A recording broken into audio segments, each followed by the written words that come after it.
You're tuned into the right place. Welcome to the rain. Golden Cuey. H2.0. Yeah. Yeah. You're looking for a diamond, found a treasure in the rough. Tired of all the noise, cause you finally had enough. I'm here to build a movement on a mission for the nation. Dropping gems of knowledge, killing all the hesitation. We fighting for the truth, yeah, we fighting for what's right. Building unity and shining up a brand new light. It's a variety channel, but the vision's crystal clear. Pushing us all forward, conquering the doubt and fear. Welcome to the Queendom, it's 2.0 on your screen, where the content's real and smart and funny in between. This is more than just a stream, it's a platform for the change. Time to elevate the game and rearrange. If you're ready for a vibe that you can feel and trust, joining in the movement is a definite must. This ain't just another channel talking smack behind the screen. It's a spotlight for the creators, building up a better scene. Spreading radical love, that's the message in the code. Helping everybody carry up a heavy load. From social justice issues to the laughter that we need. Planting seeds of progress, watch them grow from just a seed. This is authentic, this is raw, this is everything you saw. Welcome to the battle that is truly being fought. Ooh, so come with your respect and see the real effect. Cause I protect my own right here on the throne. Don't make me envy. Unleash the dragon.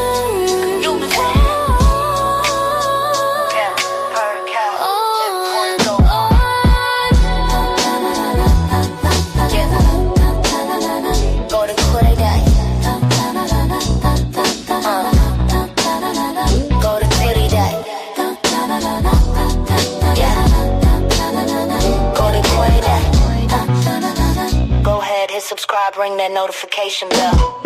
Yeah, you don't wanna miss a thing. Welcome to the family.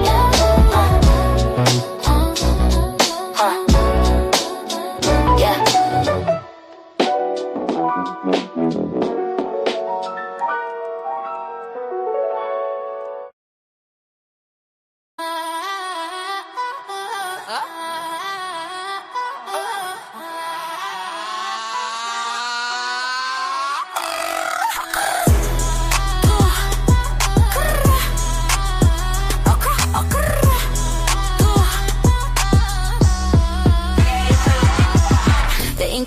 On the bill is looking faded and frayed. The fourth estate is corporate owned and heavily paid. They're trading in the facts for a narrative fabricated. If you leak the truth, you get deleted and degraded. Look, the teleprompter's glowing with the scripted out deception. A digital infection to manipulate perception. They steer the conversation in a singular direction, while the First Amendment's dying with no hope of resurrection. It's a manufactured crisis, yeah, they're selling us the fear.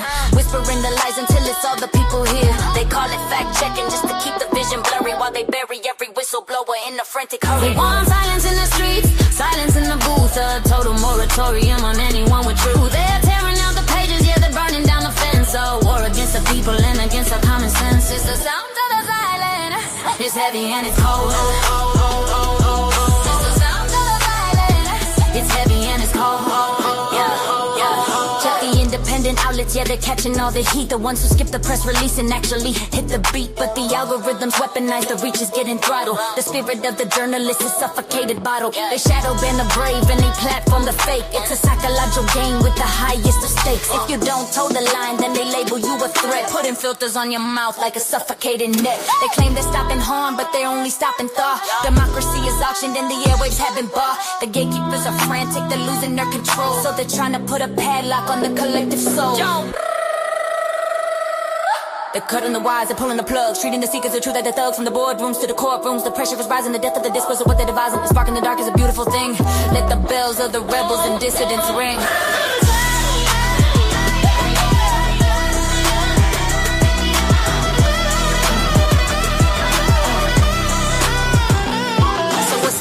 Of peace if the cost is your tongue. The songs of the ancestors are waiting to be sung. They want us quiet, compliant, and staring at the floor while they're locking up the exits and they're bolting every door. But the truth is a frequency they can't fully jam. I'm a man with a mind, I'm not a ghost in their program. No more silence.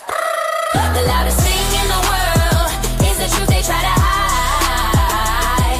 Keep the mic on, keep the eyes open. Keep the eye cameras out.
Hey y'all, what's up? What's up? What's up? It's your girl Golden.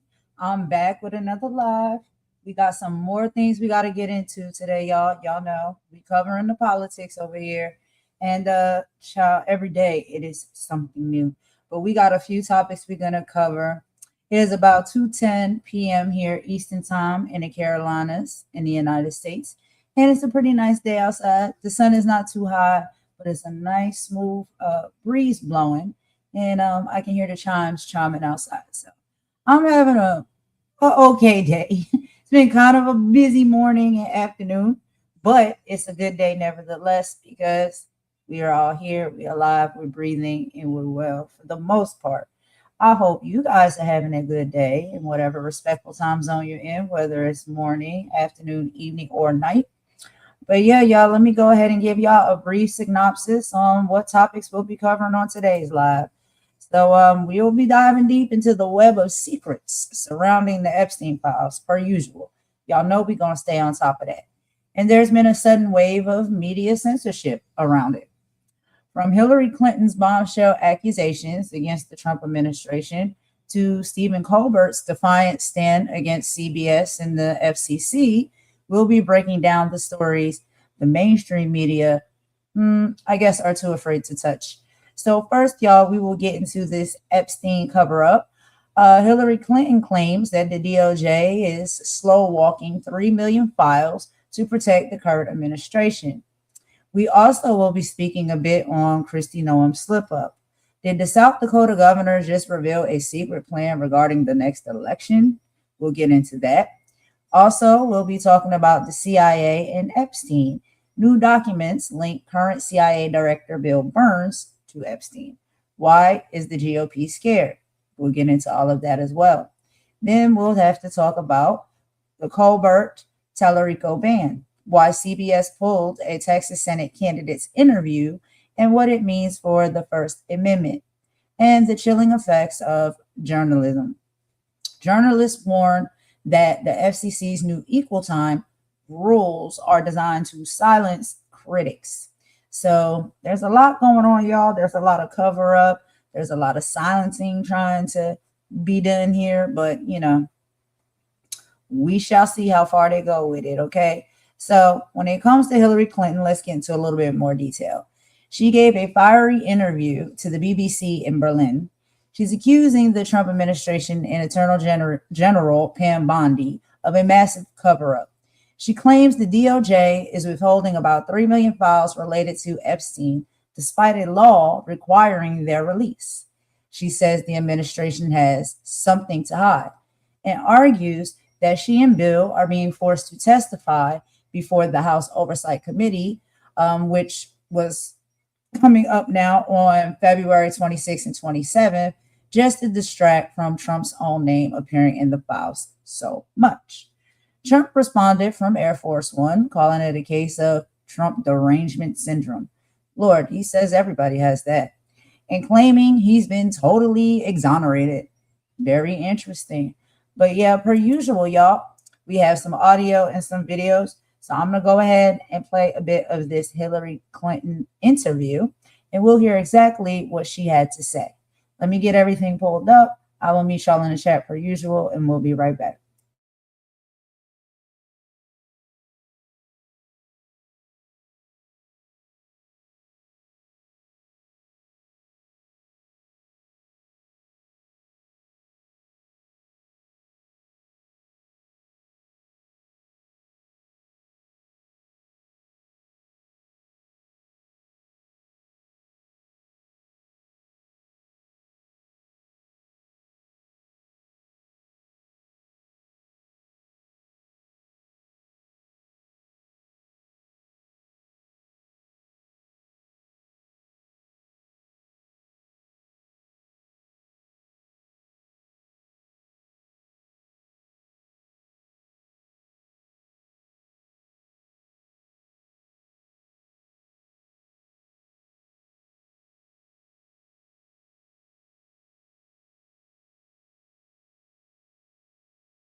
All right, y'all. I'm so sorry about that. I'm having some technical difficulties here with StreamYard. I'm trying to get this up here, y'all. It's acting very janky. So I do apologize. Hold on. I think we got it this time. I'm so sorry for the unprofessionalism. Okay. All right. I got it up there, y'all. Let's go ahead and get into it. I'll meet y'all in the chat. US presidential candidate Hillary Clinton says she believes Andrew Mountbatten Windsor and anyone with any information about the late sex offender Jeffrey Epstein should testify before Congress. In a BBC interview, Mrs. Clinton also said she and her husband, Bill Clinton, want their forthcoming testimony about Epstein to be public. The couple had previously refused to testify to the Epstein inquiry and were threatened with contempt proceedings. Former President Bill Clinton appears several times in the Epstein files that were released by the US Justice Department last month. Mr. Clinton knew Epstein, but has denied having any knowledge he was a sex offender and says he cut off contact with him 2 decades ago. Bill Clinton will appear in Congress for a deposition on the 27th of February, and Hillary Clinton is set to appear the day before. Our Europe correspondent Jessica Parker sat down with Mrs. Clinton. Hillary Clinton, thank you for talking to BBC News. I want to start off talking about the case of Jeffrey Epstein. Mm-hmm. You say you never met Jeffrey Epstein. Clearly, your husband did know him. The former president says he knew him before his crimes came to light. But there are also associations with Ghislaine Maxwell, including in 2013 when she was a guest at a Clinton Global Initiative event, years after allegations had emerged against her. What I want to know is, do you regret the links that there have been between Epstein, Maxwell, and the Clinton family? Well, let me start by saying that a law was passed in Congress to require that all the files that have anything to do with them be released. And what we're seeing, I think it's fair to say, is a continuing cover-up by the Trump administration. In fact, when the Attorney General testified last week, it was quite a scene because she refused to answer questions. She diverted attention away from the matters at hand. She refused to look at the survivors. So there's something about this administration's attitude toward this, which I think really leads us to conclude they have something to hide. We don't. We have been willing to say whatever we know. We've even done it under oath. But they want us to testify, not everyone else who's mentioned many, many times, hundreds of thousands of times in these files. So we've said, fine, let us do it in public. And we will appear in public and we'll answer all your questions. And we'll get to that in just a moment. But just to be clear, do you regret the links that there have been? You know, we have no links. We have a very clear record that we've been willing to talk about, which my husband has said. He took some rides on the airplane for his charitable work. I don't recall ever meeting him. Did you ever meet Ghislaine Maxwell? I did on a few occasions, and thousands of people go to the Clinton Global Initiative. So it to me is not something that is really at the heart of what this matter is about. They are accused, and in both cases were convicted of horrific crimes against girls and women. That should be the focus. And we are more than happy to say what we know, which is very limited and totally unrelated to their behavior or their crimes. And we want to do it in public because let's make this transparent. The survivors deserve that. The public deserves that. But, you know, the Republican member of Congress who is running this hearing or this investigation is trying to protect the president. So let's get to what's really at stake here. Just on this hearing, and obviously I'm sure Donald Trump and his administration would reject your characterization of what's going on, and he's denied any wrongdoing. How can they reject it? They can't answer questions, and the Attorney General was clearly unwilling to answer questions. She works for him. So let's be very clear here. According to what we now know, Mr. Trump, President Trump, is mentioned, some say, 1 million times in the files. People in his cabinet are mentioned. Is correct? That's what it says, on the internet over and over again. Well, so let's find out what the truth is. That's why we want it to be transparent and in public. And on that, your upcoming appearance before the Oversight Committee, where are we with that? You want to appear in public versus closed-door deposition.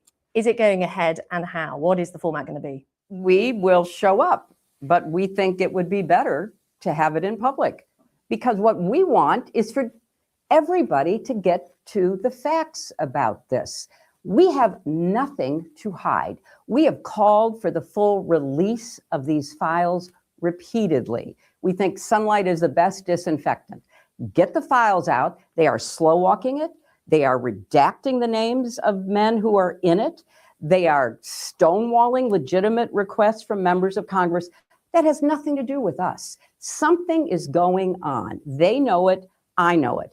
If they're going to have me testify, I would prefer to do it in public because I want everybody to see it at the same time. If I have to do it behind closed doors, they're not going to like what I have to say, because I have very strong opinions about what it is they're hiding and who they are protecting. I just want to ask you, there are calls for another individual who denies wrongdoing to go before Congress on this matter. Andrew Mountbatten Windsor, formerly Prince Andrew. Do you think he should testify? I think everybody should testify. Look, including the former prince. I think everybody should testify who is asked to testify.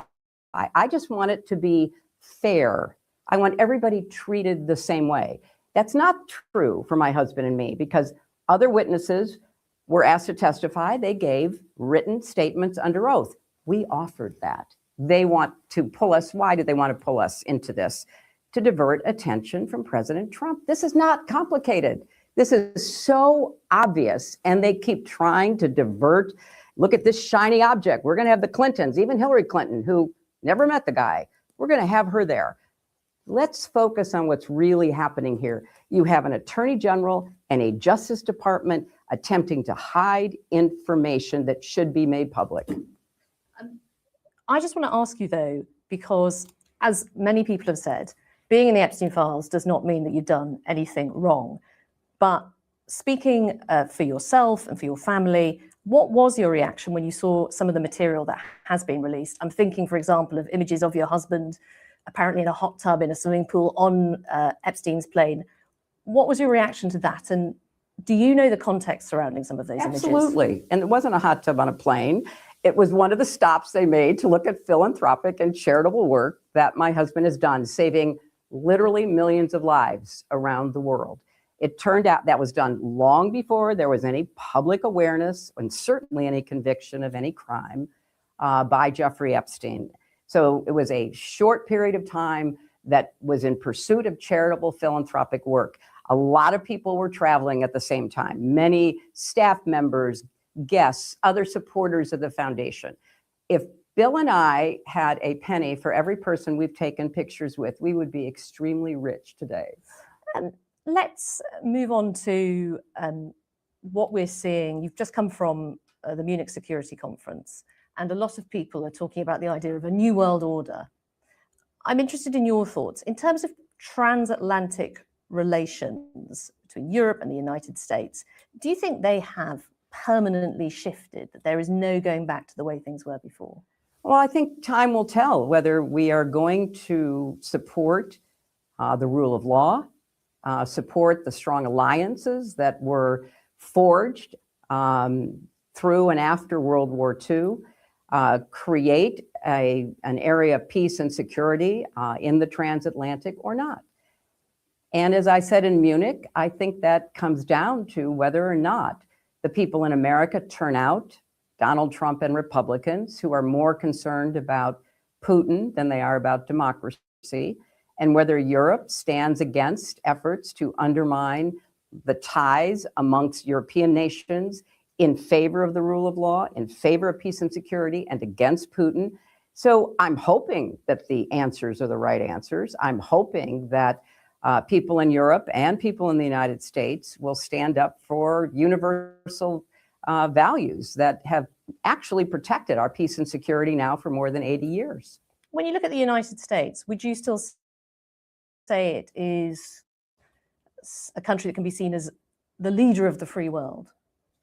Well, it appears that Donald Trump wants to be the leader, but not necessarily of a free world. He is very enamored of Vladimir Putin, who is a dictator, brutal. He's also criticized him at times. Donald Trump has never criticized Putin. You can go His back. handling of No, Ukraine. you can go back and look, because many of us have done it, looking for one moment. You know, he said, come on, he needs to solve this. He needs to. And what do we now hear? That he and Putin want to profit off the death and misery of the Ukrainian people. So is that a leader? Well, I suppose if you count it in terms of military power, we are still the leader, but are we the leader in values? Are we the leader in bringing people together? Are we the leader in trying to create hope and opportunity? I think that's an open question. But Donald Trump's pressure has led, for example, to Europe spending more on defense, including here in Germany, which is something Americans have wanted for a long time. So would you actually count that as a success? Well, there was a lot of pressure on the Europeans from previous presidents, and including in Trump's first term. And I think the real credit for that goes to Vladimir Putin. I think Vladimir Putin's aggressive behavior, starting with Georgia, Crimea, and then the full-scale invasion of Ukraine, has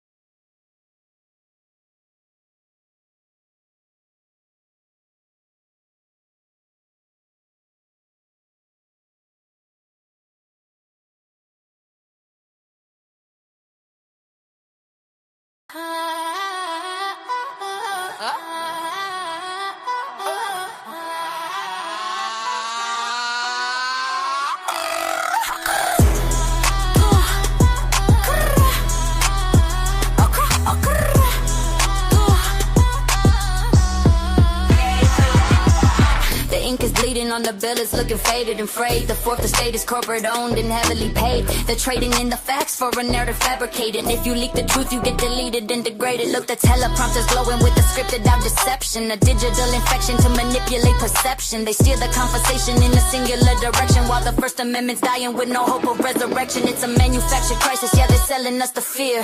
Whispering the lies until it's all the people here. They call it fact-checking just to keep the vision blurry, while they bury every whistleblower in a frantic hurry. They want silence in the streets, silence in the booth, a total moratorium on anyone with truth. They're tearing out the pages, yeah, they're burning down the fence. A war against the people and against our common sense. It's the sound of the silent, it's heavy and it's cold. It's the sound of the silent, it's heavy and it's cold. Independent outlets, yeah, they're catching all the heat. The ones who skip the press release and actually hit the beat. But the algorithms weaponize, the reach is getting throttled. The spirit of the journalist is suffocated bottle. They shadow ban the brave and they platform the fake. It's a psychological game with the highest of stakes. If you don't toe the line, then they label you a threat, putting filters on your mouth like a suffocating net. They claim they're stopping harm, but they're only stopping thought. Democracy is auctioned and the airwaves have been bought. The gatekeepers are frantic, they're losing their control, so they're trying to put a padlock on the collective soul. They're cutting the wires, they're pulling the plugs, treating the seekers of truth like the thugs. From the boardrooms to the courtrooms, the pressure is rising. The death of the discourse of what they're devising. The spark in the dark is a beautiful thing. Let the bells of the rebels and dissidents ring.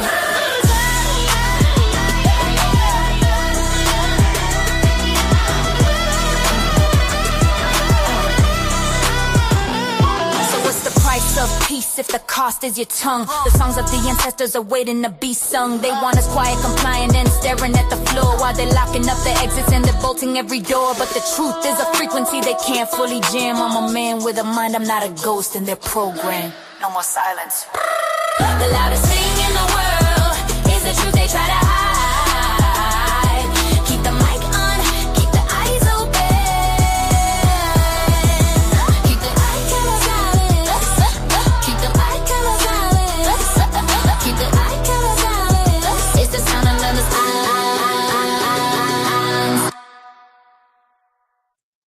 All right, and we're back. So I don't like to, say things that I don't know. But what I would say is the reason why I had to impromptu play a song is because as I was playing that conversation from BBC with Hillary Clinton, it said that the video was unavailable. And when we're talking about this censorship, it seems as though a lot of things they don't want to get out there. They don't want certain people to talk. They don't want certain things to be heard. They don't want certain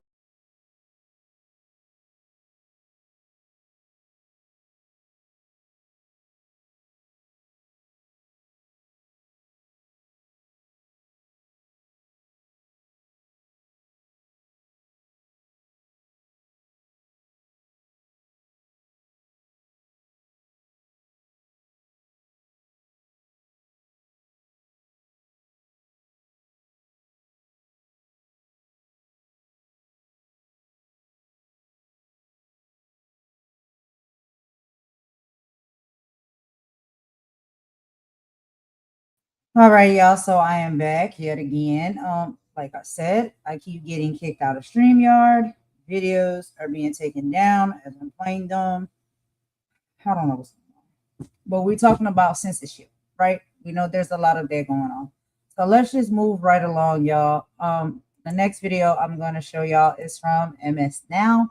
And this is Representative Crockett, who is speaking out on a few things that has been happening with CBS and the Colbert controversy and her opponent. And so she had, a few words or whatnot to say about that. She's talking with Jen Psaki about the Texas Senate race and the phone call she received from Paramount in connection to the confrontation between Stephen Colbert and CBS over Colbert's interview with Crockett's Senate race rival, James Talarico. And so as we listen to some of these stories and we hear even senators speaking out, they are seeing and realizing that there is a deep censorship happening right now. And even when in competition or going up against a running opponent, Jasmine Crockett, per usual, will speak for what the truth is, what is right, and what is really happening. Okay. And so while I see it with my own eyes, I've seen it with my own eyes every single day here on YouTube, but also when it comes to the political sector, there's a lot of censorship happening. Okay. And so let's go ahead and listen to a bit of this, y'all, and we'll be right back.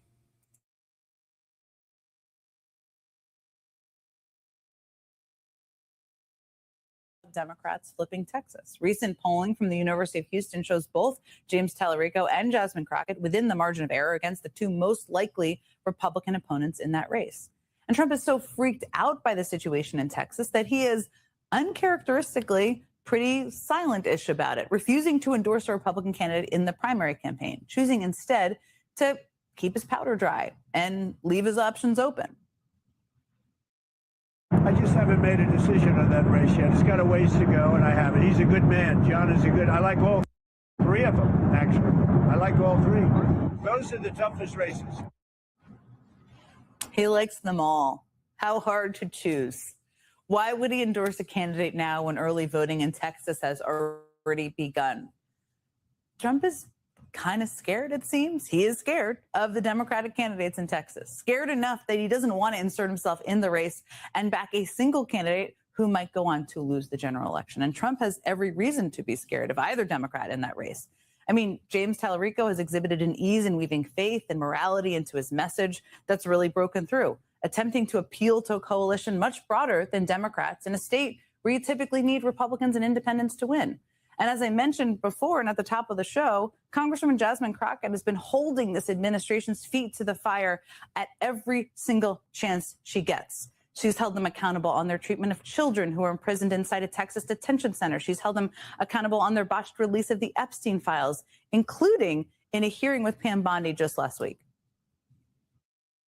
You're spending more taxpayer resources arresting journalists than you are prosecuting pedophiles and creeps. I completely don't get how it is that you're sitting at the top of DOJ because you don't seem to be good at your job.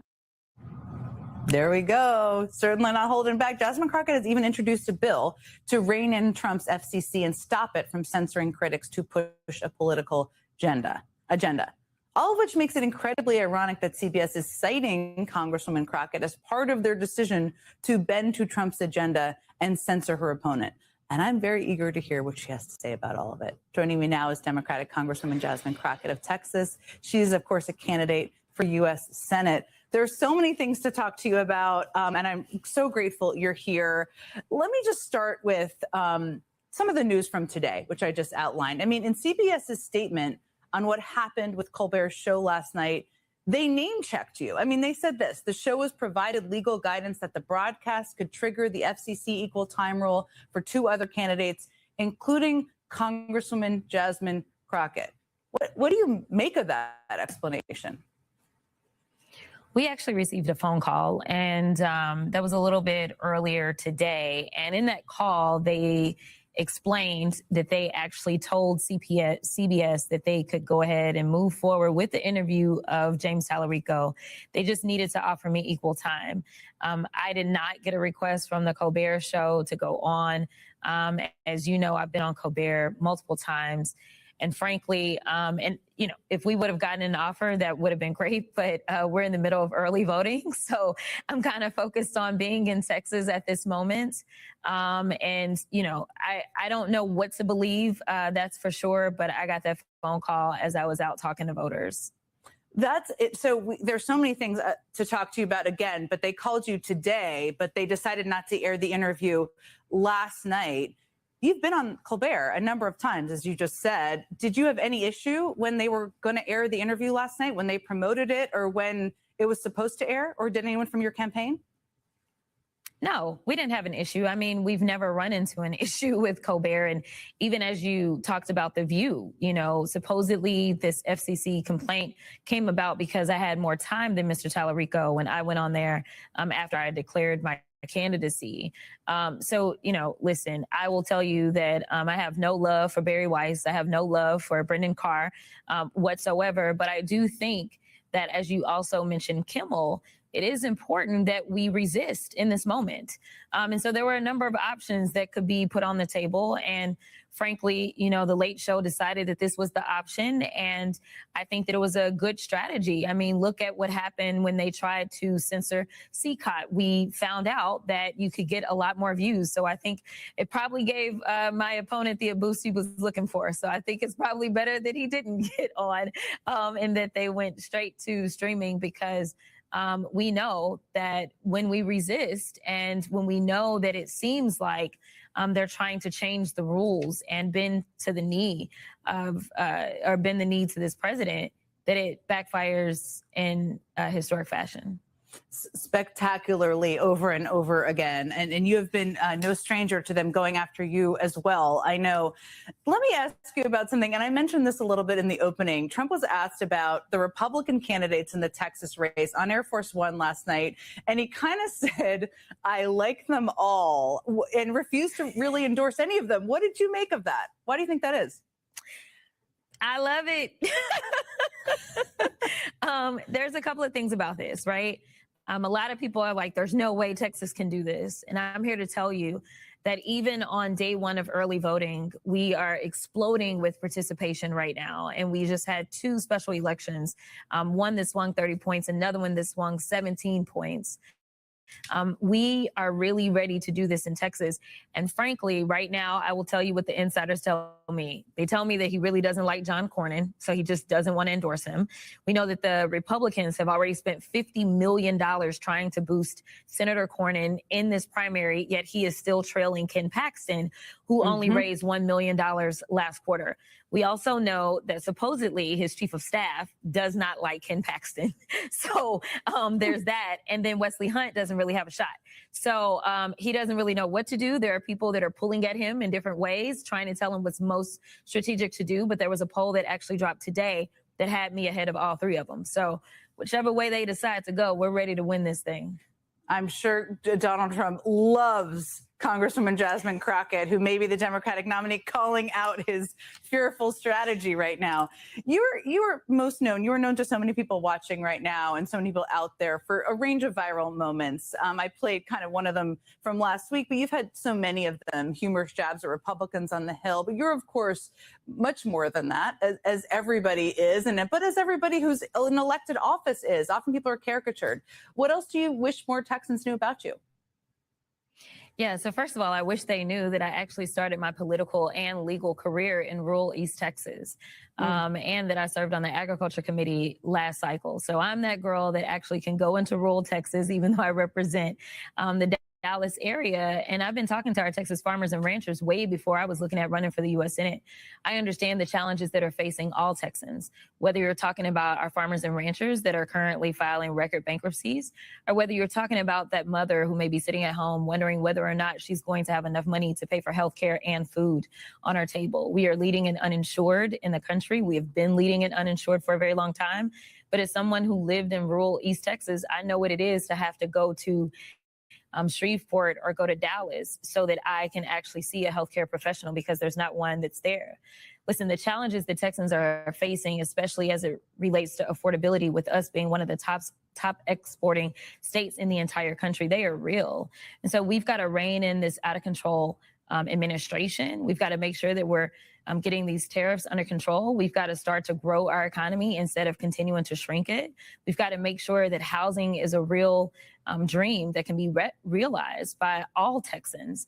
And so we've got to make sure that these terrible policies around immigration that are impacting us everywhere. The final point that I'll say, because I know you're ready to move on, but today was a really emotional day for me as I walked into a building and there was another business that was there. And a doctor came out at her facility and she said to me, I just want to tell you this story about someone that works in my office. She said, your security detail came in to do advance work and she went and hid under the desk in the office. She said, now she is a citizen, but she is a Latina. And she was so scared. She was in tears and under her desk because she thought that your advance officer was actually ICE. This isn't the America that we deserve. We deserve so much better. And when they realized that he was actually an officer for me, instead of being tears of sadness, it was tears of joy because she knows that I stand up and I fight for all of us. I don't want to live this way. And I honestly don't think most Americans want to live this way. So we need somebody who knows how to fight this administration and won't back down. And I'm excited to get into the Senate and do just that.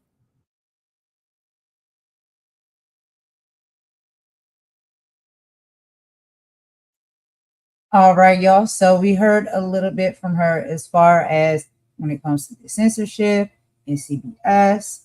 And then she also was speaking to the people for the people, struggles and things that people are dealing with that we need our government and our administration to help aid and assist with. And they're not.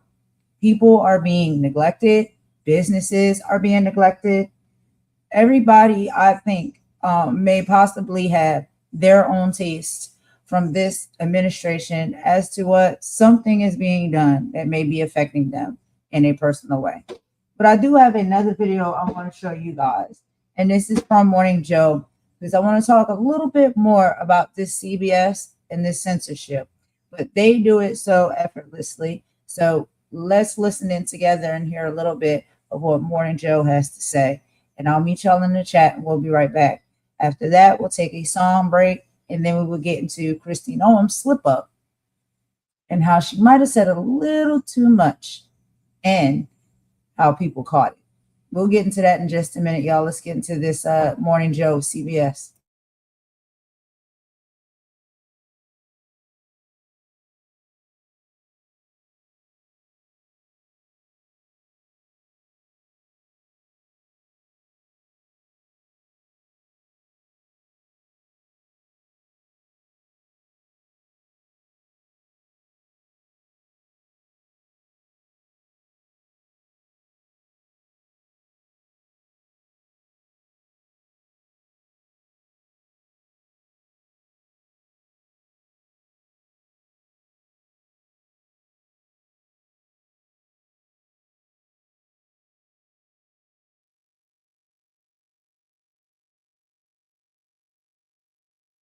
Stephen Colbert addressing a big story at the intersection of politics and media as the late night host, Colbert, and his employer, CBS, duke it out. He says the network blocked his interview with Texas Democratic Senate candidate James Talarico from airing on TV.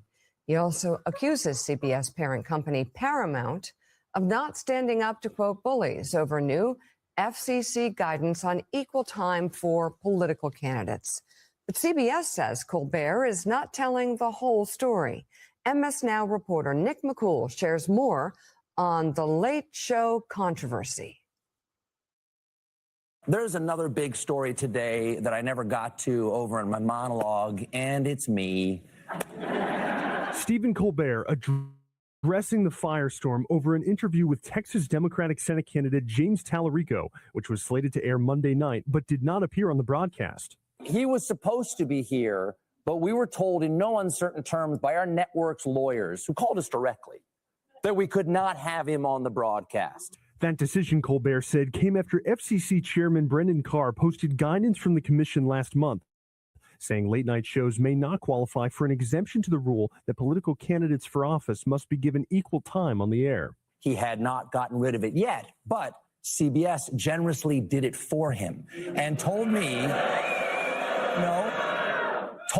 unilaterally that I had to abide by the equal time rules, something I have never been asked to do for an interview in the 21 years of this job. In a statement Tuesday, CBS said The Late Show was not prohibited by CBS from broadcasting the interview, saying Colbert was presented with options to provide equal time. On Tuesday night, Colbert said his original monologue recounting the dispute was approved by CBS lawyers. I am well aware that we can book other guests. I didn't need to be presented with that option. The exemption in question is for bona fide news interviews. In 2006, the FCC ruled that an interview on Jay Leno's Tonight Show with then California incumbent gubernatorial candidate Arnold Schwarzenegger qualified as such an interview. But Carr says that exemption doesn't necessarily apply to all late-night talk shows, especially those motivated by partisan purposes. If Kimmel or Colbert want to continue to do their programming and they don't want to have to comply with this requirement or other public interest obligations like prohibitions on broadcast hoax or news distortion, then they can go to a cable channel or a podcast or a streaming service, and that's fine. The lone Democratic commissioner on the FCC, Ana Gomez, ripped the network for stopping the interview, writing CBS is fully protected under the First Amendment to determine what interviews it airs, which makes its decision to yield to political pressure all the more disappointing. Guardian U.S. media and power reporter Jeremy Barr. Really what this is about is Brendan Carr, who is one of Donald Trump's sort of main enforcers of, putting pressure on media companies that tend to be critical of him, basically trying to use the rule book in a way that can curb some of these shows and these networks that are critical of him. Talarico's Late Show appearance posted on YouTube has garnered millions of views. I think that Donald Trump is worried that we're about to flip Texas. Talarico addressing the controversy on MS Now Tuesday night. The most powerful people in the country, the most powerful politicians, and the most powerful corporate executives are working together to sell out the First Amendment. We reached out to the FCC for comment and have not heard back. And we should note just yesterday, Warner Brothers Discovery said it would reopen talks with CBS's parent company, Paramount Skydance, about a potential merger. Any final deal would need approval from the federal government. Back to you. Nick McCool reporting there. So, Jim Vandehei, a lot to say here. First of all, that this is a gift, a political gift to James Talarico, who made hay of it at a rally last night and says, this administration does not want me taking the Senate seat. They're worried about me. That's one part of it. And also just this selective enforcement by the FCC going after Jimmy Kimmel and Stephen Colbert, who, it is no coincidence, are both critical of President Trump each and every night. What do you make of this situation and really the invocation of a FCC guideline that hasn't been used in a very, very long time, as Nick says? Well, in that package, Nick says that we should note that Paramount is in negotiations or wants to wants to be able to buy Warner Brothers. I think you should more than note it. It is a complete backdrop of this entire story. The reason that Paramount has been bending over backwards to do everything it can to placate the administration is that it wants favorable treatment and being able to get a massive deal done that could take it and escalate it to being one of the most powerful content providers, certainly in the United States, if not on Earth. And so they have a heavy incentive to do it.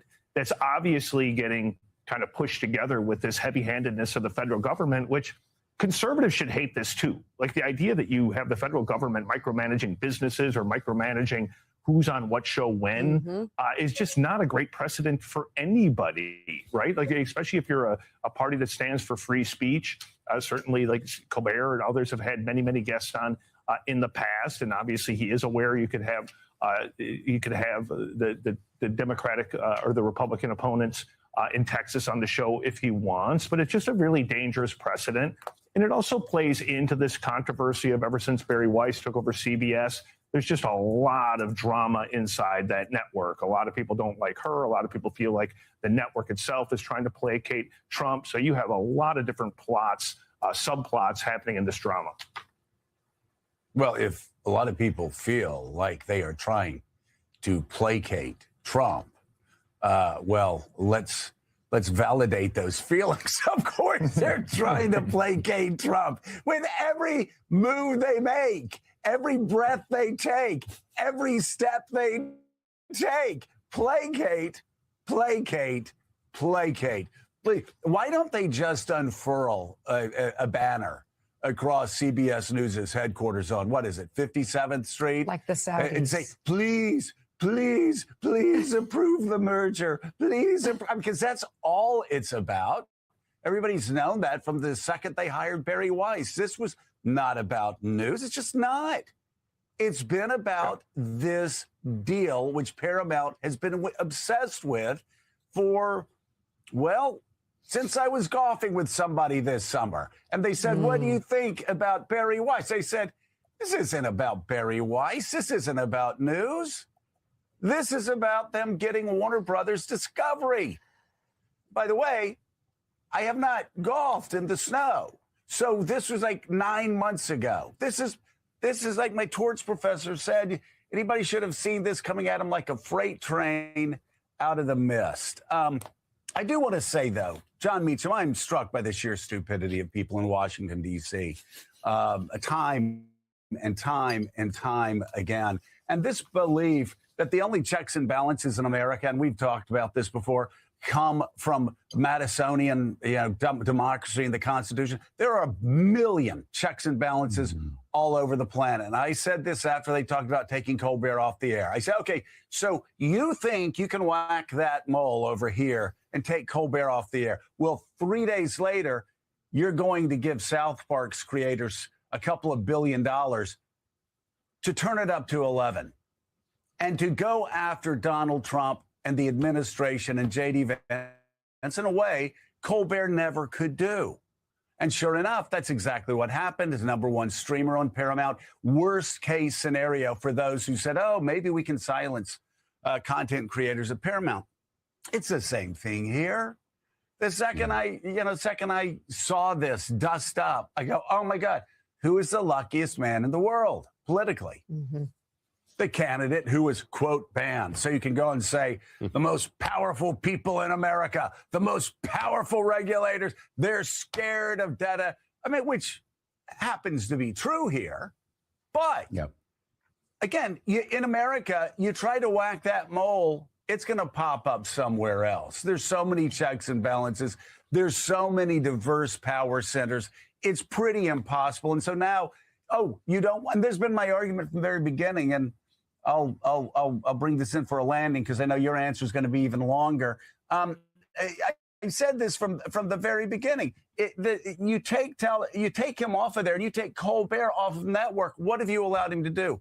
Now he can create content online, get probably 10 times as many viewers with absolutely no restrictions at all. Right. And you made an essential point a moment ago, which and when you were playing golf, I hope you mentioned this in the grill to the Peter Millar Republicans who were eating chicken salad. This is not conservative. This is, and I think we need to stop if we can. It's so hard because the vernacular, so, it's like the air we breathe. But this is not a conservative movement. This is using the power of the state to tell institutions what to do. The point of conservatism was to minimize the role of the state, allowing the private sector to be as predominant as possible. And so I remember talking to a sane Republican who had only had a political career pre-Trump, who was genuinely puzzled, business guy, genuinely puzzled that his supporters, his donors, his friends who'd given him money in the 12 cycle and the 16 cycle didn't understand this. And it was the pressure on, he was talking about, I think, Governor DeSantis in Florida was the context for this, right? When they were trying to pressure Disney to do something. It's just not conservative. And the other thing, you're exactly right, the unintended consequences is when you try to ban someone or silence someone, Ronald Reagan was right? The Bill Buckley conservatives were right. Mankind wants to be free. They want to be heard. They will find a way to do it. All right, still ahead on Morning Joe. We're going to get Mika. Sorry, Joe. Go I'm ahead. sorry. I was supposed to go to Jim My fault. Vandehei really quickly. You're right. Jim, no, my fault. Jim Vandehei, though, of course, we talk about the hypocrisy of these, so-called conservative free speechers, these free speech absolutists who have just turned into, of course, oppressors of free speech, left and right. We see it time and time again. Trying to get people arrested in the workplace for tweets. In this case, this is a deep cut as far as right-wing hypocrisy, because you'll remember it was the right that despised the equal time doctrine. And it was Reagan's gutting of the equal time doctrine that elevated who? Rush Limbaugh. And conservative media rose on the gutting of the equal time doctrine. And they've always been against it. But now suddenly, we can't allow a late night comedian to interview a primary candidate in the state. It's just absolutely absurd. Right. And that's what we keep coming back to about you're playing with fire, because what are you going to do when a Democratic administration does this to you and does it to your side? It's not like viewers aren't stupid. They understand that Colbert is probably a left of center comedian, right? Just like someone watching Fox News late at night understands that they're listening to someone who comes from a conservative perspective. That's why when you work from an absolute kind of free speech doctrine, it's like the fairest way to go about it, because you trust that individuals can have discernment and can make judgment. The minute that you put government into it, it becomes inherently ideological and not right now inherently punitive.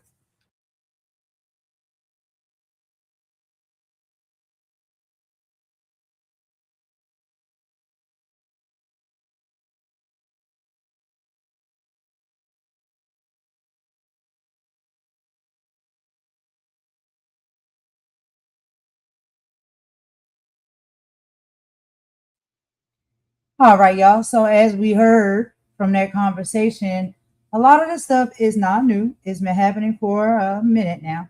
And, when it comes to this censorship, we're seeing that it's not just happening on places like social media platforms, but it's also happening on major news networks and networks, period. So I had a few things that I wanted to just go ahead and touch on for y'all, so y'all can remember what exactly this is all about. So the CBS and Paramount situation has been one of the most chaotic corporate soaps in Hollywood history. After nearly 2 years of bidding wars and legal drama, the company is now officially Paramount Skydance, which is PSKY. But they're already back in the headlines for a massive new takeover. So let's get into it and break down who won, who lost, and what is happening currently. So as of August 7th of 2025, Paramount Global, which owns CBS, Paramount Pictures, Nickelodeon, and MTV, officially merged with Skydance Media. The boss of all of this is David Ellison, the son of Oracle founder Larry Ellison, and he is the chairman and CEO of the company. The president of the company is Jeff Shell, former CEO of NBC Universal. Now, if you look at the stock market today, it trades under the symbol PSKY. Give me just a second, y'all. My son is awake.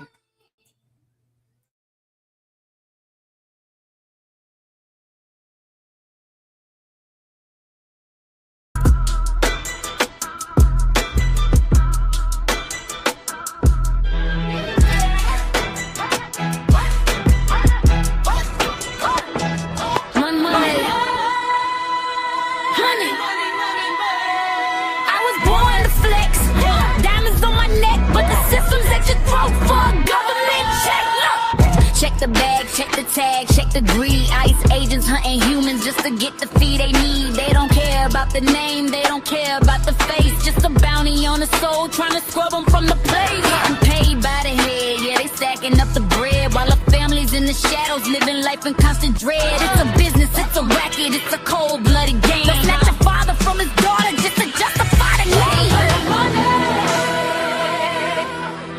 ICE is moving through the night. Trading souls for federal life. For the love of money,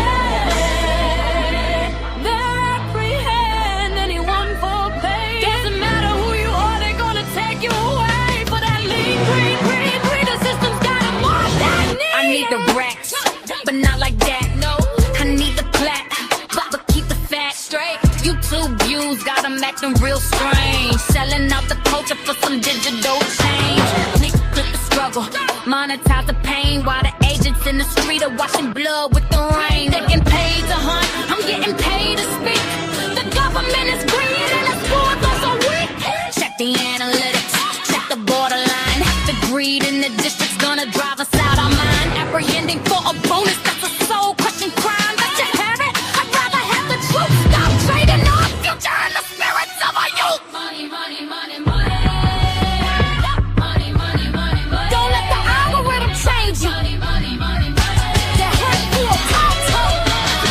Standing tall for the people.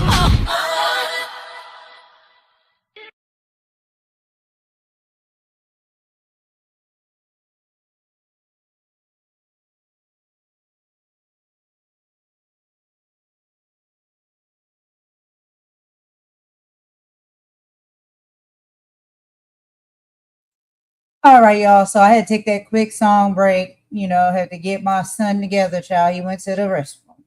Anyway, so like I was saying, the original bidding war started in 2024 through 2025. Before Skydance secured the deal, it felt like everyone with a checkbook was trying to buy Paramount. The main contenders are as follows. So we had bidders, okay, the deals that they offer and the outcomes. There was Sony and Apollo. There was a massive $26 billion all-cash bid. The fan favorite for shareholders, but Sherry Redstone, the former owner, worried about Sony being a foreign entity and regulators blocking it. We also had Edgar Bronfman Jr. At last minute, he made a $6 billion offer to buy out the Redstone family's controlling stake. He withdrew his bid in August 2024 after failing to secure enough financing to stop Skydance. We also have Warner Brothers Discovery. Early talks of mega mergers between Max and Paramount. Negotiations died quickly in early 2024 due to WBD's high debt. And then we had Brian Allen, a $30 billion offer, including debt. Investors were skeptical of his ability to actually get the funding, so the board never took it seriously. Now, we're going to go ahead and get into the 2026 plot twist, the Netflix WBD battle. Give me just a second. Oh, okay. So, as we get into this, even though Paramount just finished its own merger, it is now the one doing the hunting. As of February 18th, 2026, there is a massive three-way battle happening. Number one, Netflix made a shocking $83 billion bid to buy the crown jewels of Warner Brothers Discovery, which is the WBD. Number 2, Paramount Skydance, the new CBS parent, countered with a hostile offer of $108 billion to buy all of WBD. And then number 3, the deadline. So just yesterday, which was February 17th, WBD gave Paramount a 7-day window up until February 23rd to submit their best and final offer to try and beat the Netflix deal. Why this matters for this particular conversation in these videos that I just showed y'all. If Paramount wins, CBS Sports and TNT Sport would merge, creating a sports broadcasting monopoly. NFL, March Madness, MLB, NHL, all under one roof. This is why the FCC and Department of Justice are watching so closely, and also why journalists are worried about censorship. If one company controls that much of the news in the sports world. So this is very important for them because there is a business deal on the table, and they don't want certain networks, I guess, saying or making certain stances in one direction or the other when they are trying to seal this deal, because you never know who's on one side or on the other side. They don't want to piss anybody off. They don't want any of that to interrupt with their business deal being solidified. So I just wanted to go ahead and give a brief synopsis of that. But we have already taken our song break, y'all, because, I had to pop out for a minute. So now we're going to get into this last video that I'm going to show y'all from MS Now as well. This will be the final video that we watch around the CBS stuff. And then after we get done with that, we'll be moving on to Kristi Noem slip up, and we'll talk about some of these dark secrets of the CIA connection. And then I have a bonus video with a little bit of comedy that I will show y'all at the end. So let's go ahead and get into this next conversation. And this is from MS Now, like I said, and it'll be speaking about the fallout over Colbert's Talarico interview. It's going to have a chilling effect on freedom of speech, especially for journalists. So let's go ahead and get into this video, y'all, and hear a little bit more about this. And one of the things that I think is most important for us to listen to this is because when it comes to be, a journalist, whether you're independent or you work for a network or a major network, there is some censorship that is being done. Things that you can say and talk about, things that you can't say and talk about. And we know how much of a pain in the butt that has been, even as individuals who just do content here on YouTube. It has been happening for a while, and now it seems like it's going into 2.0 mode. So let's go ahead and get into this report. I will meet y'all in the chat, and we will be right back.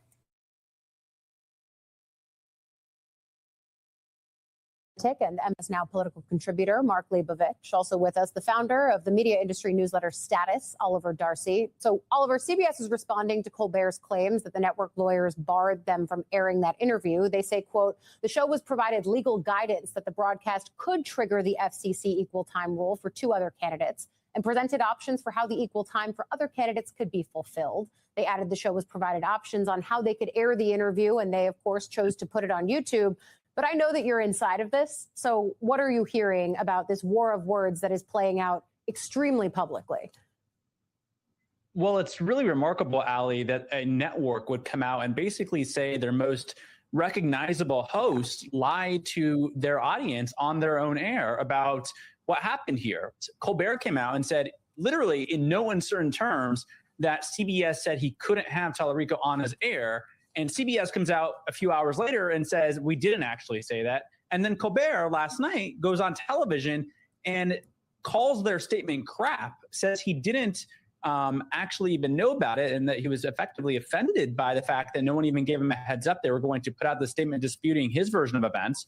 And he treated it like crap, putting it in like a doggy poop bag and dumping it in the trash. I mean, this is a remarkable war of words between a network and their late night host. And it comes down to who do you believe? Do you believe the network that's controlled by David Ellison, which is obviously trying to curry favor with the Trump administration and would have some reason to not be on Brendan Carr, the FCC chairman's bad side? Or do you believe Stephen Colbert, who, had his show canceled and has really nothing to lose at this point by going on air and telling viewers how it is?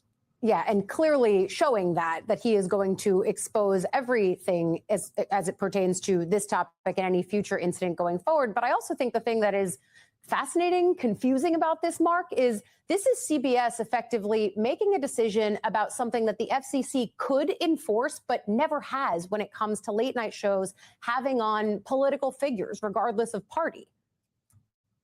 Yeah, and that's exactly what Colbert is saying. The whole Sorry, idea Mark here first, too, then Oliver, if you don't mind. Oh, sorry.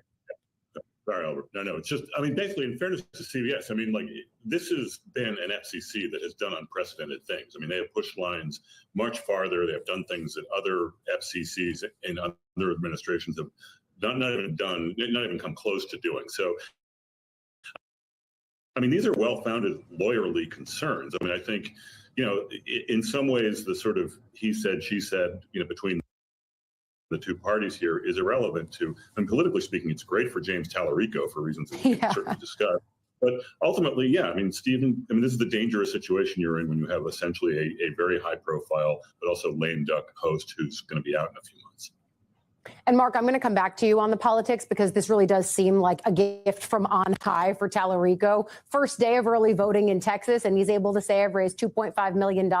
You've got people online saying they're watching the interview because this is what the government doesn't want them to see. So we'll come back to that in just one moment. But Oliver, to button up this point of what the FCC would or wouldn't enforce,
All right, y'all. So yeah, StreamYard is acting crazy. They done threw me out again.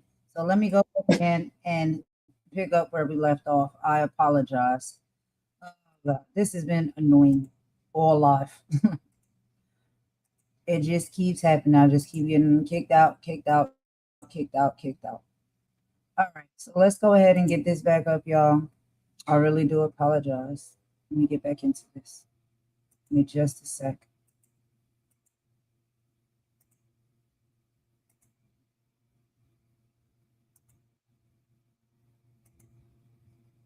if you don't mind. Oh, sorry.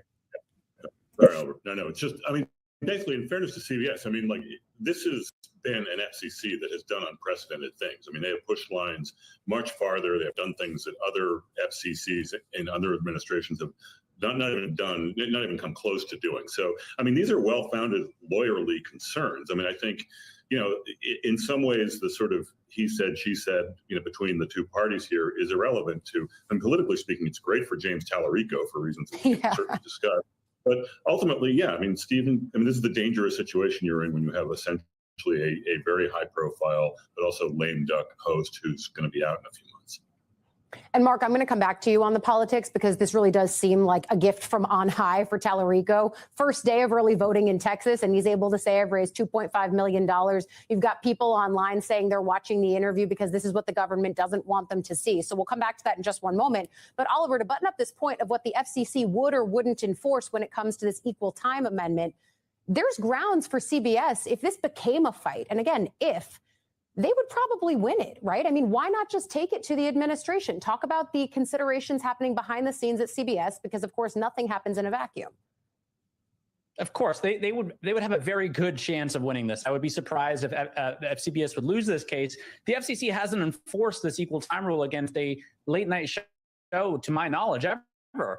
And so the thing is, though, that Brennan Carr at the FCC, who is a Trump stooge, knows that just putting the idea out there is going to stifle free speech. Just putting networks on notice that, hey, we might enforce this is going to have a chilling effect on speech at networks, which do not want to be on Donald Trump's bad side. And you have to put this in the greater context.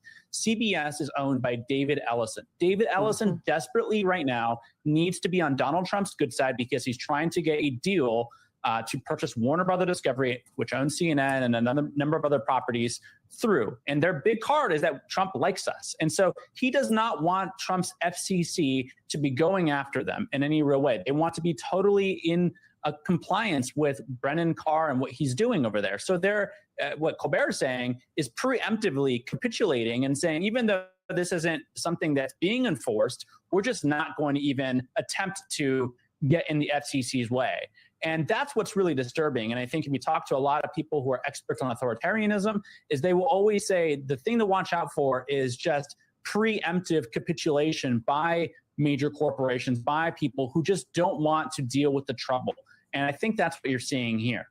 Super, super important point, especially when you consider this larger landscape where the Trump administration has tried to bring legal entities to heal, cultural institutions to heal, late night television to heal. Jimmy Kimmel, of course, was the first iteration of this in a very public way with Brendan Carr. So I think all of that is essential context here. But then, of course, Mark, to double back to the politics of it, Talarico raising millions in the 24 hours after this news broke. I mean, this is a gift. Again, Texas started early voting yesterday, and he's in a tight primary. Yeah, no, I mean, it is a gift. I mean, both from a fundraising perspective, a lot more people presumably watched this interview than they would have if it were, if this didn't happen. There was also a lot of sort of other media that sort of sprung from it. It's been a topic of conversation and probably will for the next few days. So yes, it's a gift. And if you sort of buy the notion that Republicans probably would prefer to run against Jasmine Crockett than James Talarico, which is what a lot of Republicans certainly have said to me, this is, I guess, kind of a backfiring of that, whether it's tactical or not. But obviously, this has played out to the benefit of James Talarico.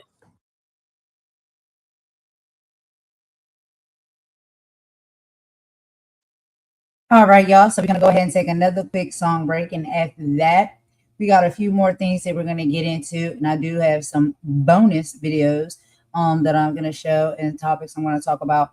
After this song break, we'll be getting into Kristi Noem's slip up. She might have said way too much and came out with what the real plan is all along regarding Trump. We'll get into that after this song here, y'all. I will be right back.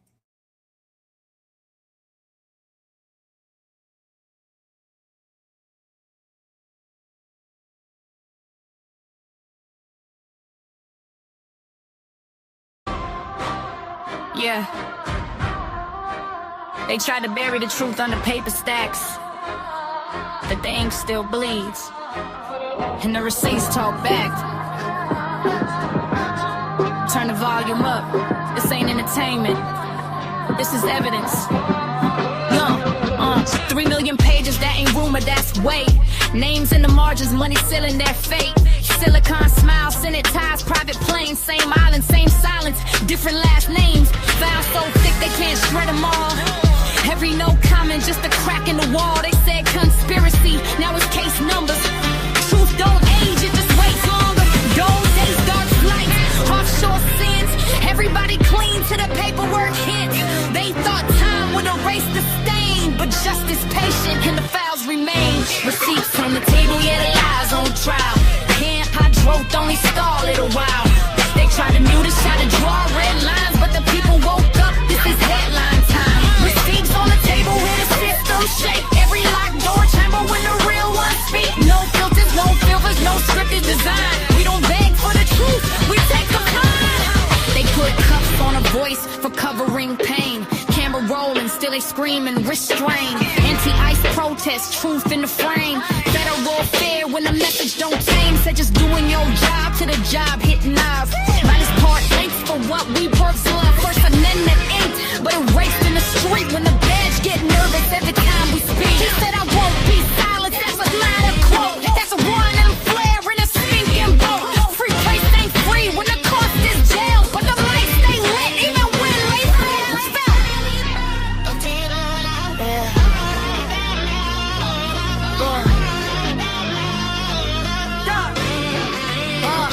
Receipts on the table, yeah, the lies on trial. Can't around truth, only stall it a while. They try to mute us and draw red lines, but the people woke up. This is headline time. Receipts on the table, innocence don't shake. Even y'all don't tell them when the real best rich just use it, don't live. Never speak to the real, and we don't care about the truth. In the text is dry. Tech gods tweeting while the truth gets thin. Said, never been there, then the emails grim. Wireless parties, get a timestamp live. Born the 12th L, we talking right now. Private jets, coded chats, denial on repeat. But the inbox don't lie when the mouth say beat. You can launch a rocket, buy the whole square. Still can't hard punch, still human in the air. This ain't coffee culture, that's a town of body. Same rules for rich, tax stability. You can't live like Twitter, it won't carry on. She's got screenshots built to last. We're still crocking like ice. Underweight when loyalty bends and ambition debates. Caught in miscalculation, now watch the divide. Movements eating 12s when truth don't abide. Bound night to the cover blow wide. Your haters in back, cameras don't live, but you still lose. Power overnight, you lose it when the base see daylight. This ain't left the road, it's exposed when the hero miss, utterly decomposed. When the text say fake, it's a transaction, and the bill comes due with public reaction. Full-page apology, Wall Street Inc. 20 years of damage make a mind rethink. Plan a big excuse harm, but it explains scars. And broken men still human behind the bars. Fame magnifies cracks, not healing. Crowd chick collapse, call it genius feeling. Accountability, gotta walk with grace. Or we just feed cycles, we claim we hate. Say what you need, but hear this clear. Let the rules don't vanish and spotlight glare. We need truth and talk, and exchange lies. Or we just run a table, it's a mighty mess. The streets on the table, history watching now. Every lie told shaky when the people stand proud. No saviors, no kings, no smoke, no shrine. Just truth in the open under real time light. Just keeps on the table. Let it echo wide. From the street to the screens. They pay high. Tip of the chalked up. We're brave on the line. In the face, we're in the news. Yeah, yeah. This is reckoning time. They call it chaos when the truth arrives. But order built on lies was never a lie. So keep the files open, keep the cameras rolling, and never apologize for asking questions.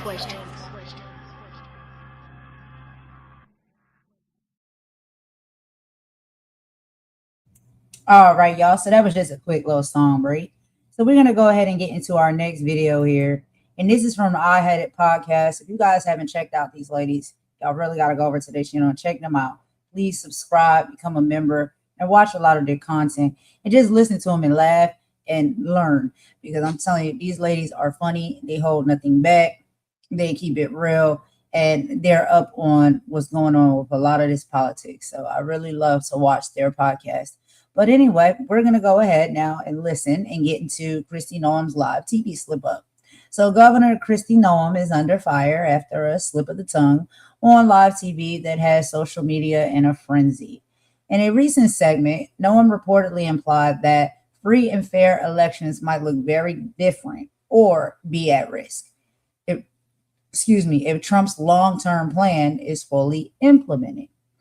Critics are calling it a Freudian slip that exposes a strategy to challenge the 2026 and 2028 electoral processes.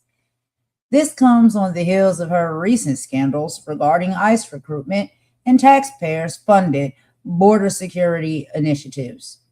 So let's let my ladies over here talk about it the way they do best. So we'll be hearing from Jennifer and Pumps, and they're going to explain all of it to us, y'all, and they keep it real. So let's go ahead and get into this video real quick. I'm going to add it to the stage so we can watch and listen together, and I will meet y'all in the chat per usual. Hey, Jen. Hey, Pumps. Let's get into it. Corrupt president in history who is an adjudicated rapist. He was adjudicated in a federal court to have raped E. Jean Carroll. So on Valentine's Day, this is the email fundraising grift that he sends out, and I wanted everyone to see it. He says, I sent you a love letter, but I haven't heard back. It's Valentine's Day, E. Jean. I love you, and I was pretty sure you loved me back. Is everything okay? Open love letter. Roses are red, violets are blue. Do you still love Trump as I love you? This is a small preview, blah, blah, blah. Before you read my letter, do you still love me and are great? President Trump sent this out to his followers, bringing attention to the fact that he sexually assaulted E. Jean Carroll. He is mentioned over 1.5 million times in the Epstein files, and he still sends this out to people, and he tells them how much he loves them, which I thought was creepy, but Ruth Ben-Ghiat educated me on that dictators do this. So Jennifer, when you see this, what do you think?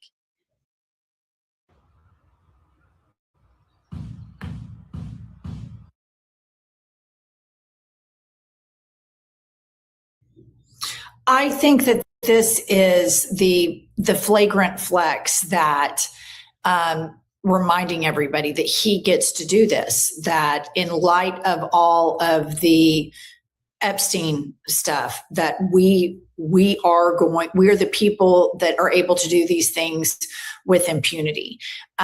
Furthermore, who knows if he even wrote that?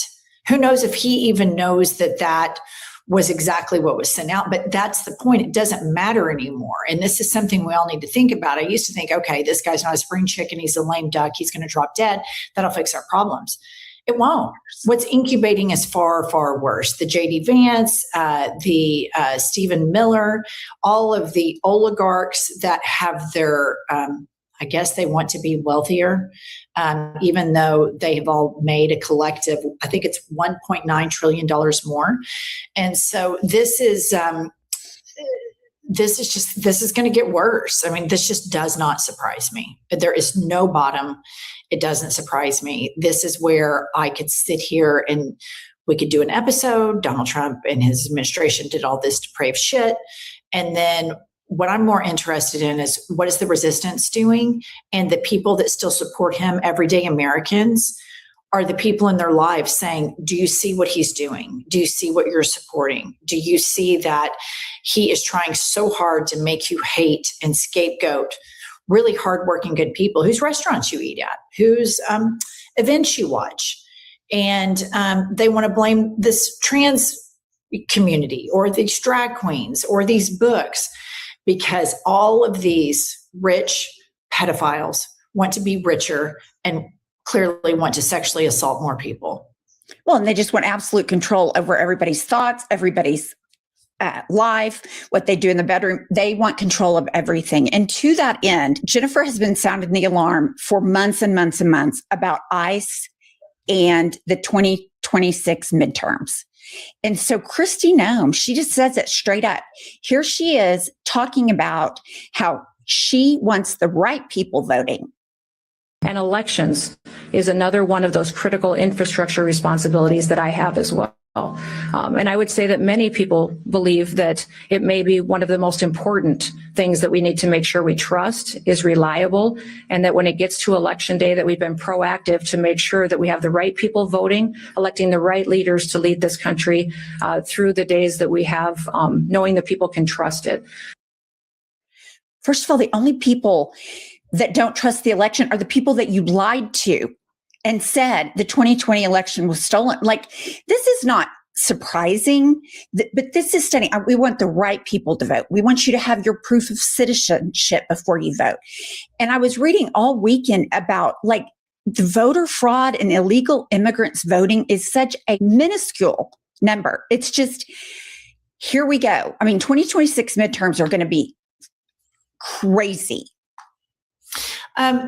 She's using implicitly intentional coded racist language there. Make no mistake about it. We want to make sure the right people are voting and electing the right type of candidate. This is fascism through and through. This is American racism through and through. Furthermore, the Republican Party has a decades-long history of trying to suppress the vote. This is not new. The problem is now they've elected a conspiracy theorist, cheater, con man. And all of these people, what they all have in common is they all like to cheat. These oligarchs, they like cheating. They like to exploit human beings, not pay them a livable wage, not pay the same percentage per income that we all pay. And they still want the system rigged for them. A lot of these oligarchs have decided they don't like democracy anymore. But so they want to cheat. They want to install a technocrat CEO style guy. Peter Thiel, Elon Musk, cheat. They just give these politicians all this money. Supreme Court, make sure they can cheat. They don't put their names on the ballot and run. You think Elon Musk could get elected the way Zoran Mamdani did? No. You think Peter Thiel could put his ass on a ballot with his billions of dollars in the account and he could win? No, he couldn't win. She's using intentional, implicit, racist language because the Republican Party for years has been machinating and moving towards cheating. And now the hoods are off on everything. The hoods are off on the racism. The hoods are off on the cheating. They're going to send ICE to election polls, specifically in immigrant and Black communities. And this is where we have to be very, very coordinated, that the voter turnout must be too big to rig, because if they do that this time, then it's over. They have forced a constitutional dictatorship at that point. And we are not that far away from that. And many scholars believe we have already entered into the beginning stages of a dictatorship, which I think that's as obvious as anything. No, I agree with you on that. And then you see that the Trump administration, just what Jennifer was talking about, they are using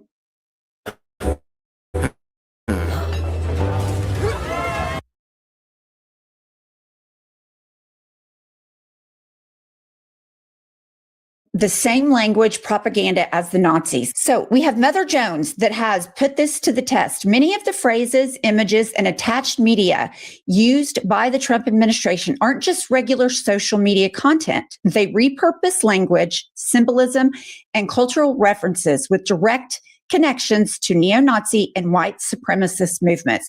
This goes exactly to what you're saying. And what makes me so crazy about this is you have them saying, don't call me a Nazi, don't call me a fascist. And everything they do is on purpose. And I don't know if they just don't being like called names because they're, such fragile egos, or they don't want the people that aren't paying attention to know how diabolical they are and what white supremacists they are.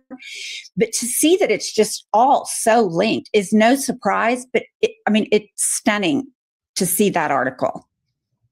Yeah, I think that we knew this back when he did the rally at Madison Square Gardens during the campaign. And it was very mirroring Nazi language. And specifically, Stephen Miller's speech was very Nazi coded. And I think that the reason that they say don't call us fascists and don't call us Nazis is a whole part of the scam that they're running.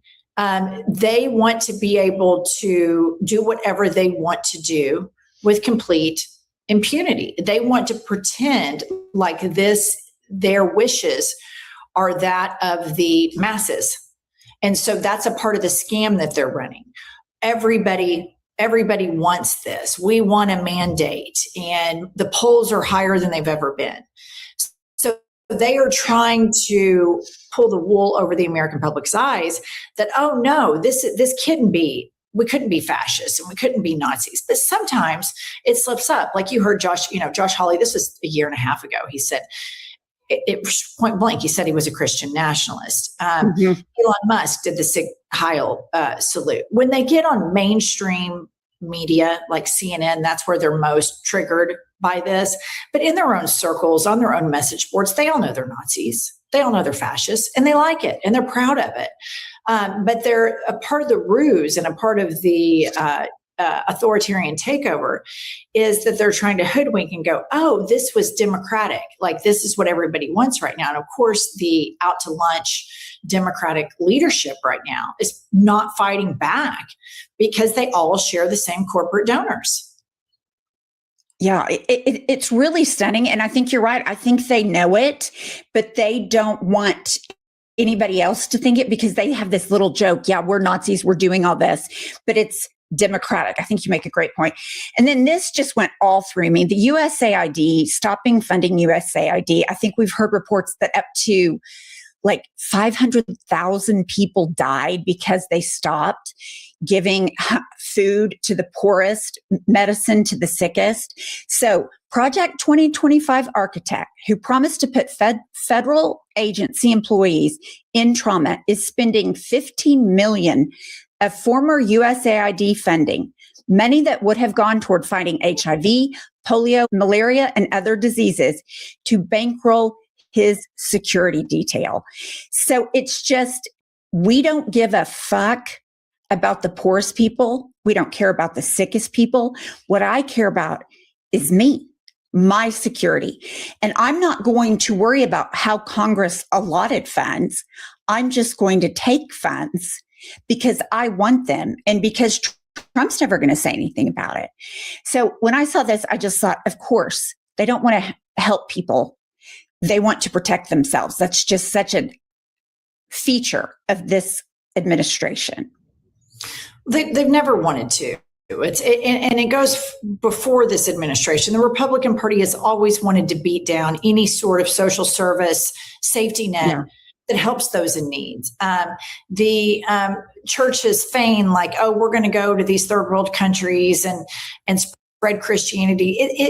It's all self-serving. Everything with these people is always self-serving. This is not new with the Republican Party. What's so new is the brazen lawlessness of it.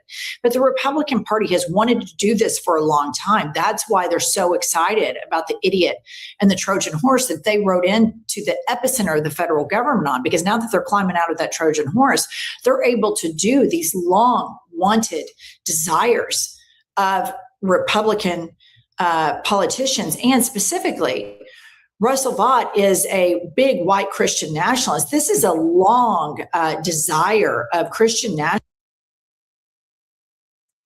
All right, y'all. So we're going to finish in just a moment. I just wanted to come in and say one thing real quick, something that I had to learn too when it comes to politics after I started getting into politics and having conversations with different people from all different walks of life and maybe different sides.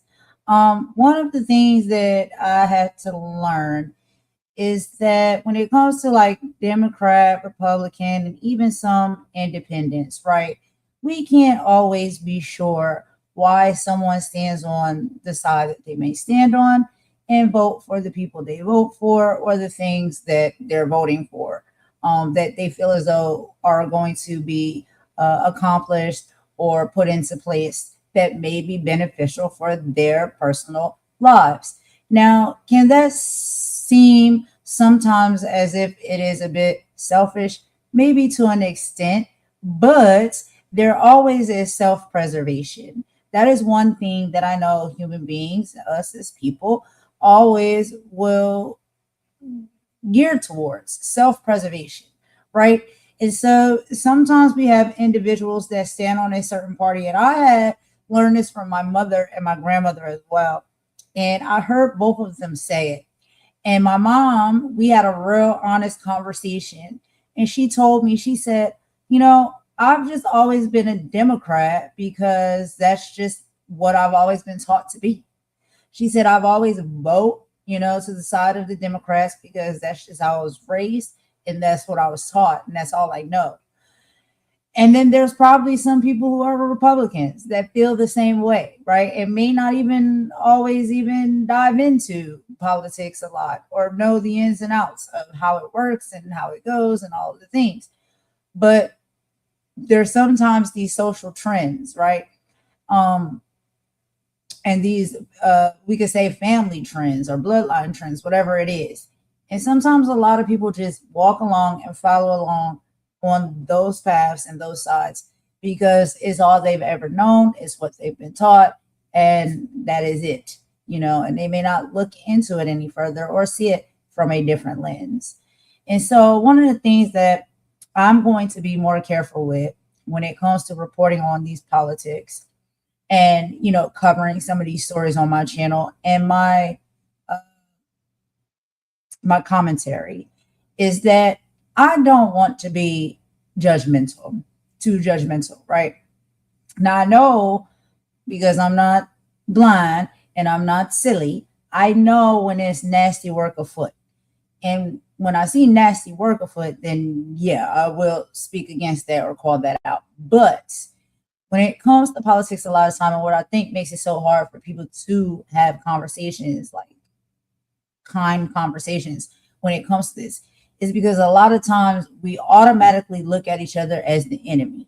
You're a Democrat, I'm a Republican, you're my enemy, I'm your enemy. And it's so much more complicated than that. And there are a lot of good-hearted people, loving people, kind people that just may happen to be Republicans and they vote as a Republican based sometimes off of self-preservation. Things that are important to them, their family.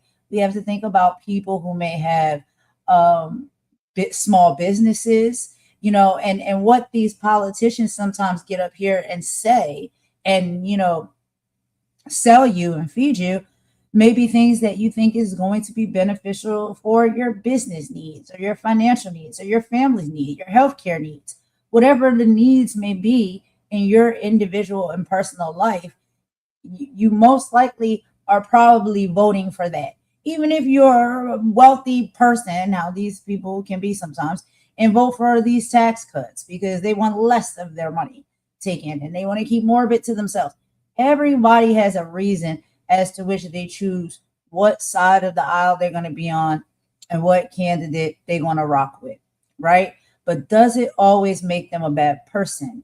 I don't think so. I don't think it makes everybody who may just vote for their own self-preservation a bad person. And it took me having conversation with some really wise people to understand that and really, take compassion towards that, because that is the truth of the matter a lot of time. And that is why we're seeing this uptick now of not even just Democrats, Republicans, but even MAGAs that are changing, how they feel about this administration and speaking up against what a lot of things that they're seeing happening within this administration are, because the way that they vote and who they chose to support could have been just from places of self-preservation and what's beneficial to them and their family or their business or their company. But when they start seeing the nasty work that really has been happening, when it comes to the integrity and the heart, a lot of these people are now like, no. Like, this is not what we signed up for. This is not why we voted in this direction. We don't like to see this. We know this is not right. This breaks our heart. We don't want the world to be like this. We don't want to see people treat each other this way. And this is people from all sides of the aisle now that are speaking up and saying, no, this is going way too far. This is not what we had in mind. This is not the reason we vote in that direction. These things that are being done, it seems too much. And we can't do it. We can't support it anymore. And so I think us as people and human beings, if we can get to that point where we understand that there are some, let's be very clear, there are some who know just exactly what was going to happen and do not care, not one lick a bit, of any of these nasty experiences and things that are happening and playing out. But there are people, yes, Republicans and independent voters and Democrats, people, period, despite what party they stand for or have voted on, that are seeing a lot of this stuff and they're saying, oh, no, absolutely not. This is not right. And so I believe that we should see that in one another instead of just seeing like, oh, you're a Republican, you're a terrible person. You're a Democrat, you're a stupid person. Oh, you're an independent, you don't know what to do. You have no idea. Nah. We have to look at these things amongst each other as being human beings coming from all different walks of life, all having different needs and issues or things going on in our life, things that are important to us. And we vote based off of that, you know, a lot of the time. And it doesn't make you a bad person. It doesn't mean you have a bad heart. It doesn't mean that you're evil. If you are that way, well, I think that's very obvious for many people to see. If you're just a nasty piece of work, an evil person, and you don't mind any of these things that you're seeing, and it's, you know, it's okay with you, you know, you have no feelings about it. It doesn't pull on your heartstrings in any type of way. We will side eye those people. But to put all of us and for all of us to look at one another and put each other in a box just because of however side we may have voted on and the things that we were voting for, I think that's when we can actually see now a brighter light and a better future for us as people when we realize that everybody's just trying to make it. Everybody just trying to make sure their family okay, their businesses is okay, their assets is okay. And I know people who have less money may look at the people who got more money and say that it's always greed, greed, greed. And for some people, it is greed. But there's a lot of people that are billionaires and millionaires, and they're not rocking with any of this. And they don't care if they go a different direction or the opposite direction, that they may not get the tax cut. They don't care that, you know, they may not get the whatever the investment was for their vote. When they seen what's playing out, what's happening now, they're like, absolutely not. No, I don't support that. No longer. No longer. I did, but it was for these purposes. And it wasn't this. It wasn't this darkness. It wasn't this demonicness. It wasn't this nasty work. That's not why I voted in the direction that I voted. And I don't stand for any of this. And I won't stand for it. And that can be any of us from any side of the aisle. And so I'm so glad I was able to have that great conversation with, you know, some wise people that know a lot more than I do. And they make me see things and look at things through a different lens and not just always speak and respond off of my emotions, because a lot of times I do that. And I have to be honest about that. But when we really see it a different way and understand, you know, I think that's the importance of it all. I think so. And I think that once we all are able to join together and connect with each other, despite what side, what party, what, you know, needs that we all have, which are all different. All of our needs are different. We never know, you know. It doesn't mean that we're evil people. It doesn't mean that we're stupid and we don't know what we're voting for. We don't know what we're doing. We still can bind together in times like this, where we see that none of this is not okay. It's not okay. It's not humane. We don't stand for it. We don't support it. We don't like it. And that's it. That's all I wanted to say on that, y'all, real quick. But let's keep going. I'm going to let Jen and Pumps finish. And then, like I said, after that, then we have to go to a little bit of a darker place. And we'll talk a little bit more about some of this Epstein stuff. But yeah, let's continue. I'll meet y'all in the chat per usual. Be right back. To tear down the Constitution because they want a Christian nationalist, white supremacist state. These people act like they care about poor people. They care about sick people. It's all a ruse. It's always been a ruse. They don't care about life. They don't care about kids. It's all just culture war shit to get you to hate other Americans. And with an assist from Russia and with an assist from an absolute dipshit as a president, all of these really diabolical people are crawling out of that Trojan horse, and he Trump marched them right into the middle of the federal government, and Trump doesn't give a shit. He doesn't care about policy. He doesn't care about USAID. He is interested in vanity projects, whether it's about servicing his ego, servicing his grievances, servicing his interior design projects. That's the end. He's famously a non-reader. He's famously a non-intellect. He's famously a failed businessman. He's famously a con man. He's famously a thief. And now he has let all the criminals in to the United States government. And I, for the life of me, cannot understand where Democratic leadership is right now. That's a great point. All right, please like this video, subscribe to our channel, and we will be back with more news.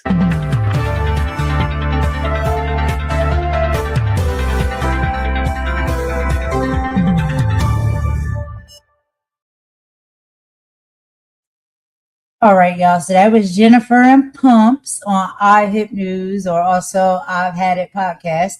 And so again, if you guys have not checked them out, please go over there and do so.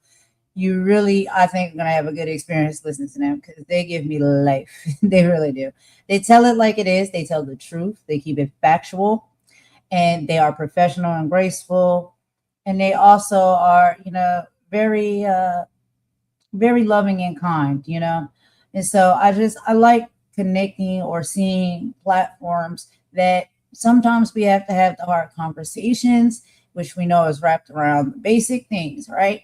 Religion, politics, race, sometimes sexuality and identity and all of those things.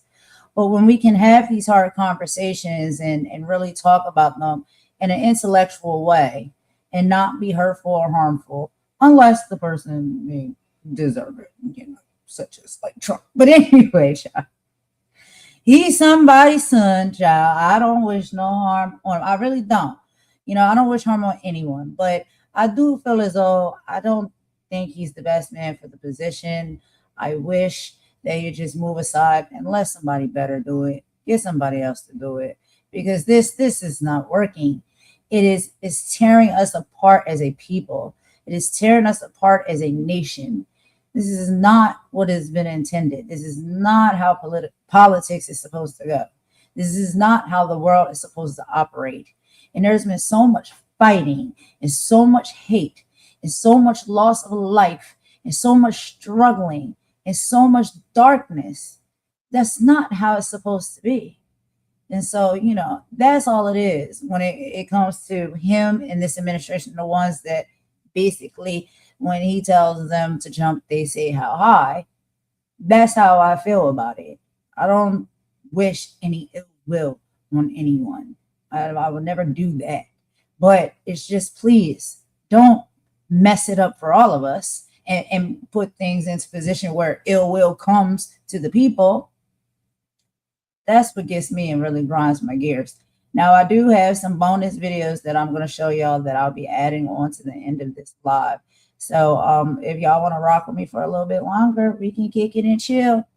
One saddening thing that I'm going to be adding as a bonus video as well is that there is a little infant baby that was 2 months old that was being held in the Dili deportation camp, concentration camp, whatever it is you want to call it. And recent reports have shown that 2-month-old baby is not in good health and had to be rushed to the emergency room. And so it's things like that, stories like that, facts like that, that I feel like should make us all see and feel that whatever this mess is they got going on and they're rolling out and they have in position, it is not working. And it is not putting people in a safe place. And I don't care. I do not care about deportation. If you feel as though you need to deport people for whatever reason you see fit, legally and lawfully, I guess that's been something that's been put into place and has been in place for a long period of time now. If it was up to me, I would do things differently, but I am in no position to change anything. All I can do is speak on things. And when it comes to deporting someone or holding someone in a deportation camp that has a baby as young as 2 months old, and they're living under poor conditions, and that poor little baby and child gets sick. I do not care if that person is here legally or illegally, or their paperwork is in, processing. It's about the life. And that little baby deserves to have a safe life. That little baby should not be undergoing these type of conditions. No human being should. And so we have to think about the humanity of it all. These things that are happening and we see them playing out is becoming inhumane. Animals are treating their young better a lot of the time than what sometimes we do as human beings. They have more empathy, more sympathy, more love and understanding than sometimes we do as humans. And for the life of me, I'll never understand it. But we're going to take a quick song break. And yes, we're going to have to move on to some of these updates around the Epstein files. We will be talking about the dark secrets of Epstein, CIA connections, and how they're scaring Trump and the GOP. And that will be coming from none other than Ben Masilis from the Midas Touch. So that'll be the next video we'll get into, y'all. But let's take this quick song break and I'll be right back. Thank y'all so much for rocking with me and joining me today. I really appreciate it. I'll see y'all in a few.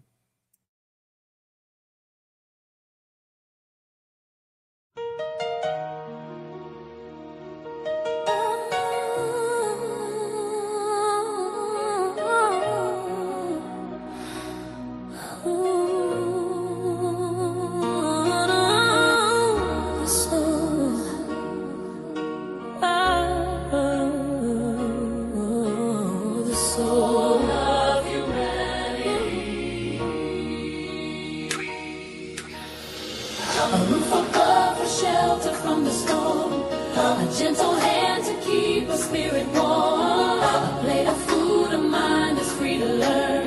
A simple peace, a righteous way to learn. These are the needs to bear rock in the base. The sacred ground of the whole human race. But the screen is screaming, selling something cheap, while the real world babies cry themselves to sleep.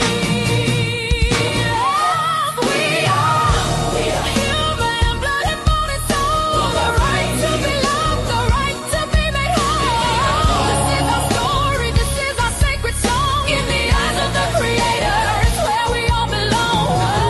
We are human, worth more than they can prize. Beyond the hateful whispers and the loaded dice.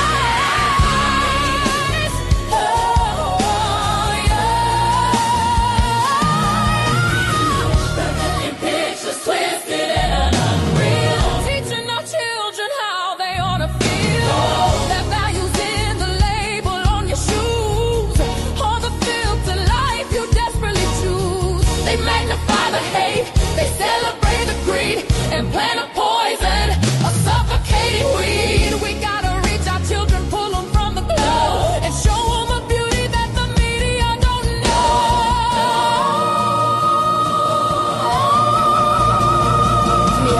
Yo, check the vision. The mission of the television, spitting division, a mental prison. Got the youth chasing likes, addicted to the feed, ignoring the hunger, the fundamental need. They building paper idols on a digital stage, putting our future daughters in a virtual cage. Now we gotta break the cycle, gotta cut the cord. The real word is powerful, mighty given the sword. So we teach them about the history, teach them about the grace, teach them about the power, every single face. We are human, blood and bone and soul. With the right to be made, the right to be whole.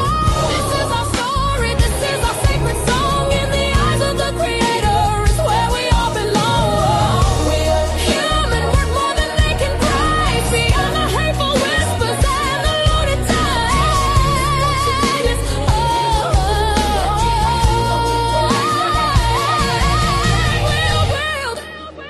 A world where every voice is heard and valued. And truth is not a whisper, but a mighty thundering word.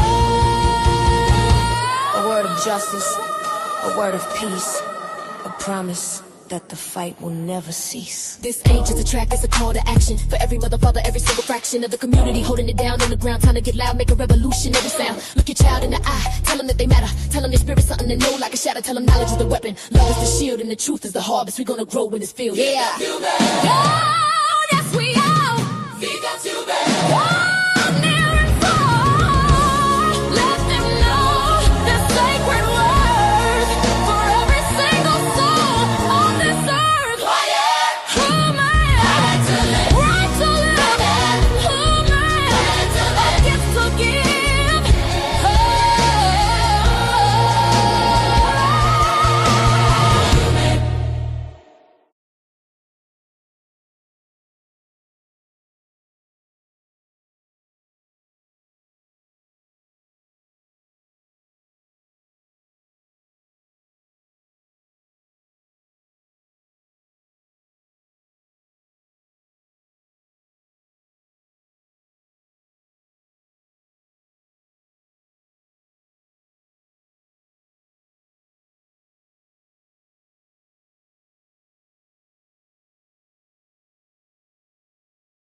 All right, y'all. So thanks for rocking with me with that little song break there. And I really do apologize for all of the interruptions on this live. StreamYard is very buggy today. So it's like keep kicking me out. I gotta come back in and start from scratch. So I really do apologize, y'all, for that. But let's go ahead and get into this next video, y'all. So like I said, we're gonna be talking about, unfortunately, going back to a darker space. But a lot of this stuff is dark. We got to talk about some of the Epstein stuff, and we do have a video here I want to share with y'all from Ben Masilis on the Midas Touch. And the dark secrets of Epstein's CIA connections are scaring Trump and the GOP. So that is going to be the next video we're going to get into, y'all. I'm going to put that on the screen for y'all. We'll watch it together, and I will meet y'all in the chat per usual. And then we have 3 bonus videos we'll play after that, but they're really short, but important things that just need to be touched on just a bit and brought to the attention of the people if you haven't already seen or heard about these things. So I'm going to meet y'all in the chat. Let's go ahead and get into Ben.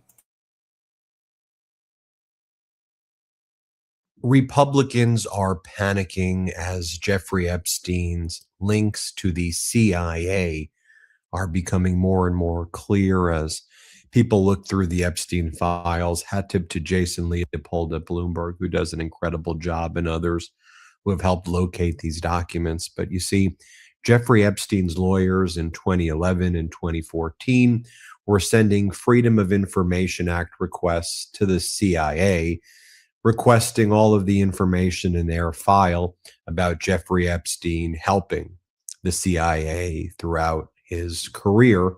The CIA ultimately responded with a letter that Epstein kept in his back pocket, essentially saying there are no public documents that we can turn over. And to the extent there are any classified documents, we're not able to make those available through Freedom of Information Act requests. Epstein did this in 2011 and 2014 and possibly later.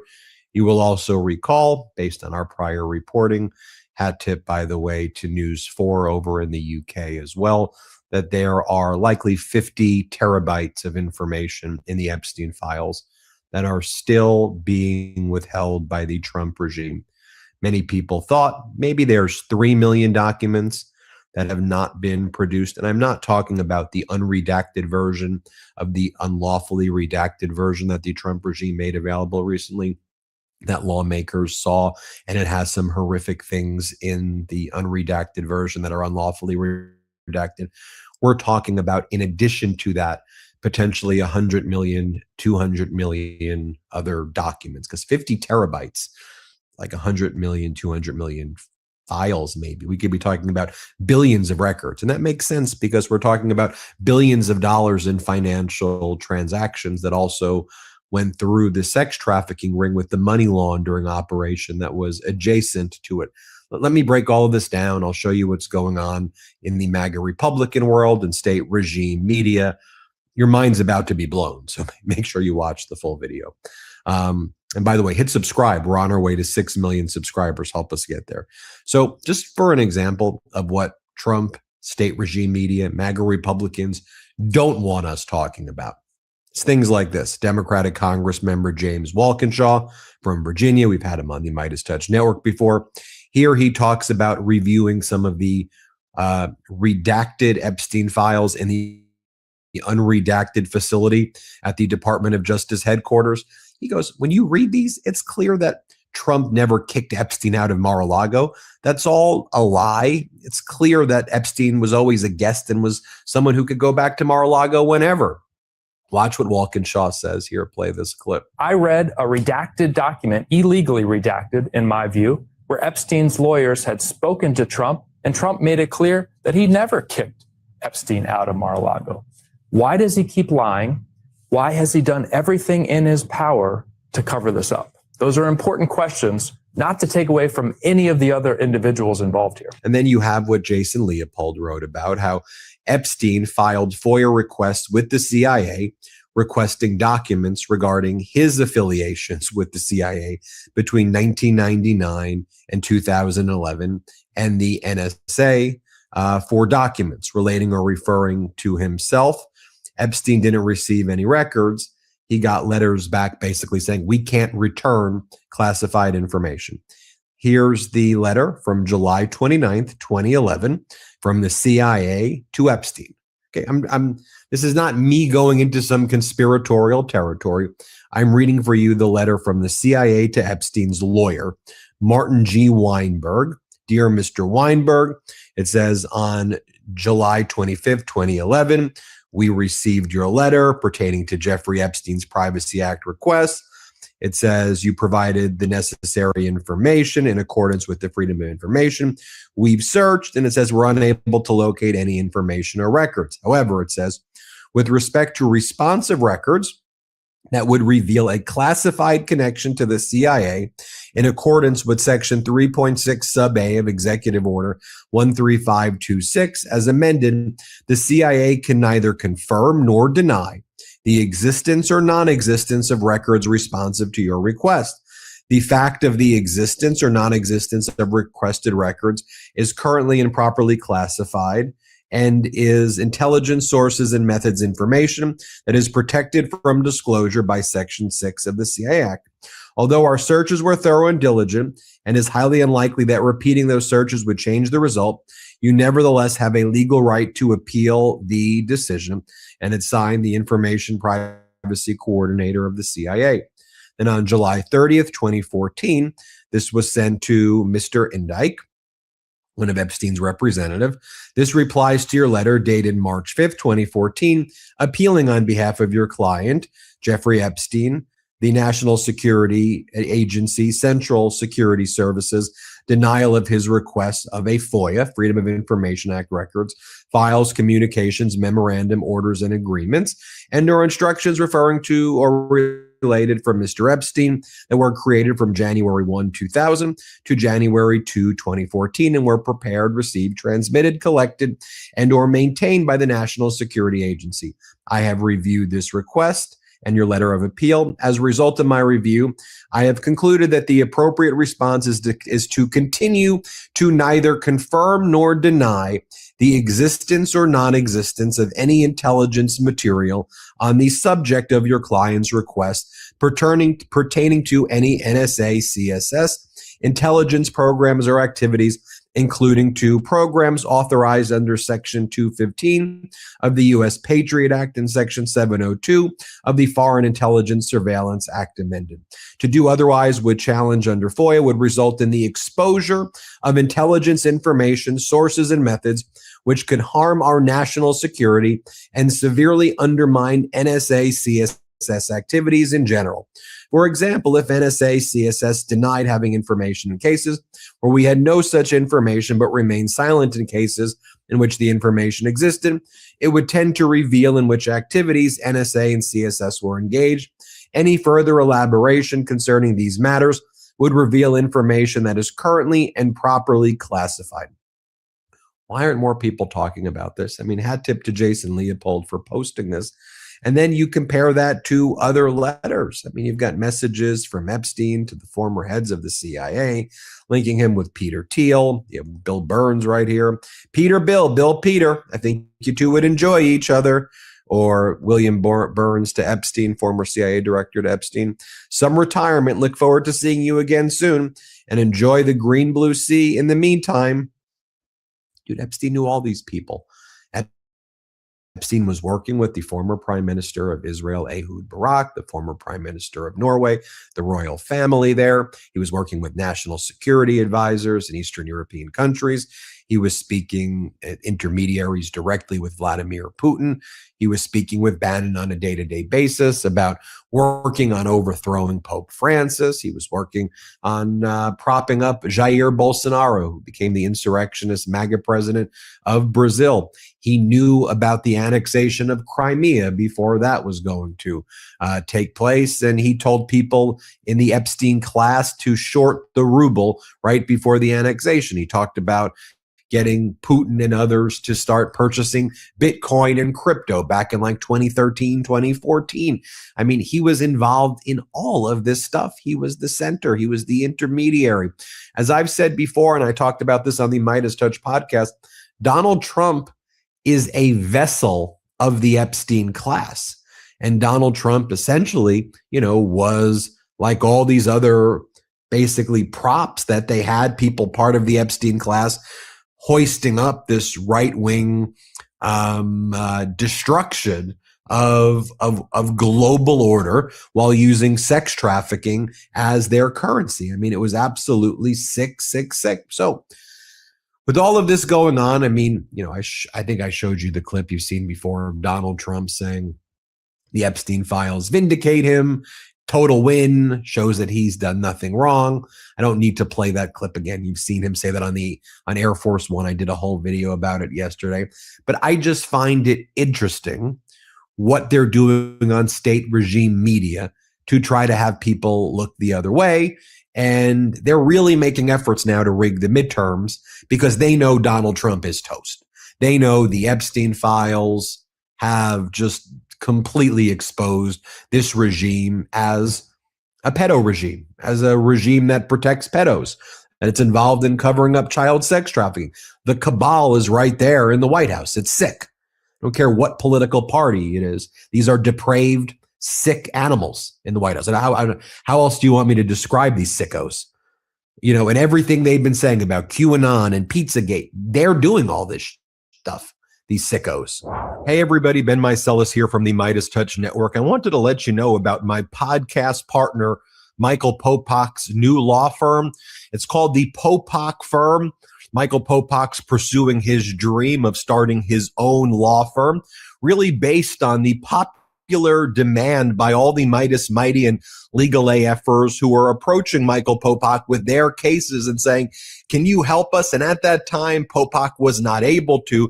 So he went out on his own. He started the Popak Firm, where he is now handling catastrophic injury cases like car accident cases, trucking cases, malpractice cases, big negligence cases, wrongful death cases. So if you or someone you know have a case like this, the consultation with Popak's firm is free. Give him a call. See if you have a case.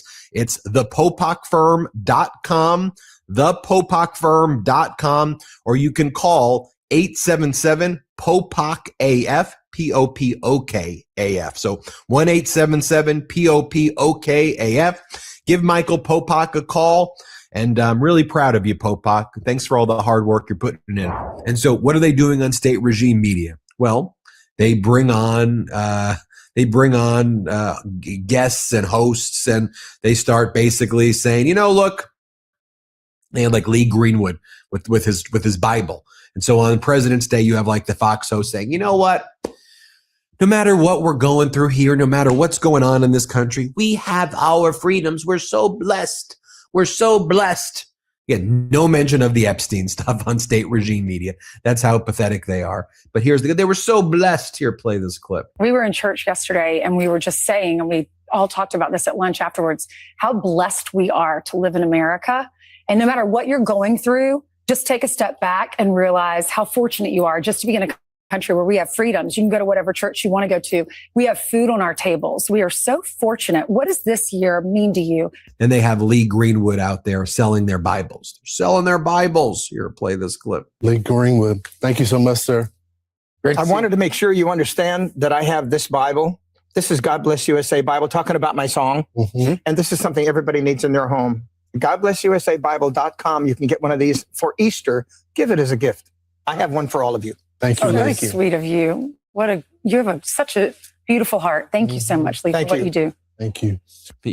You have people like MAGA Republican Congress member Tom Emmer talking about ICE agents not taking off their masks. We will never agree to a deal with Democrats that force ICE agents to remove their masks. That's a non-starter. We must have mass Gestapo and SS Nazis running around this country, kidnapping people. This is what they're saying, which is sick, while they're out there covering up the freaking Epstein files. Here, play this clip. On this issue with the masks, another non-starter. And the reason it's a non-starter, people have to start asking real questions. You've got police who run license plates. Somebody was giving the technology to the rioters and the protesters in Minnesota to run license plates. Who Who's doing that? And by the way, if you can run license plates, do you have facial recognition technology as well, which is pretty sophisticated nowadays? And if you can identify who these officers are, what are you trying to do? Intimidate them? Put their lives at risk? This is what Tom Homan's talking about. We got to give our officers the tools they need and the protection they need to do their job. And then these are like, all these people are sick predators. Emmer's like, and the people of Minnesota need to thank Donald Trump. They should be grateful for what we did in Minnesota. Are you effing kidding me? Here, play this clip. So Tom Homan went to Minnesota. He showed what happens when you cooperate. Once they start, local cops start cooperating, he was able to downsize the force there. But initially, that was not the case. Why won't they take the win of cooperation instead of this partisan battle right now? Well, the people are. I mean, Minnesotans are really grateful for President Trump. And frankly, Tim Walz and Jacob Fry should be thanking President Trump for doing their job.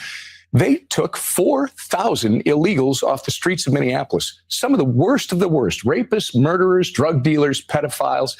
By the way, Lawrence, they also located another 3,000 missing migrant children that were lost under the Biden administration.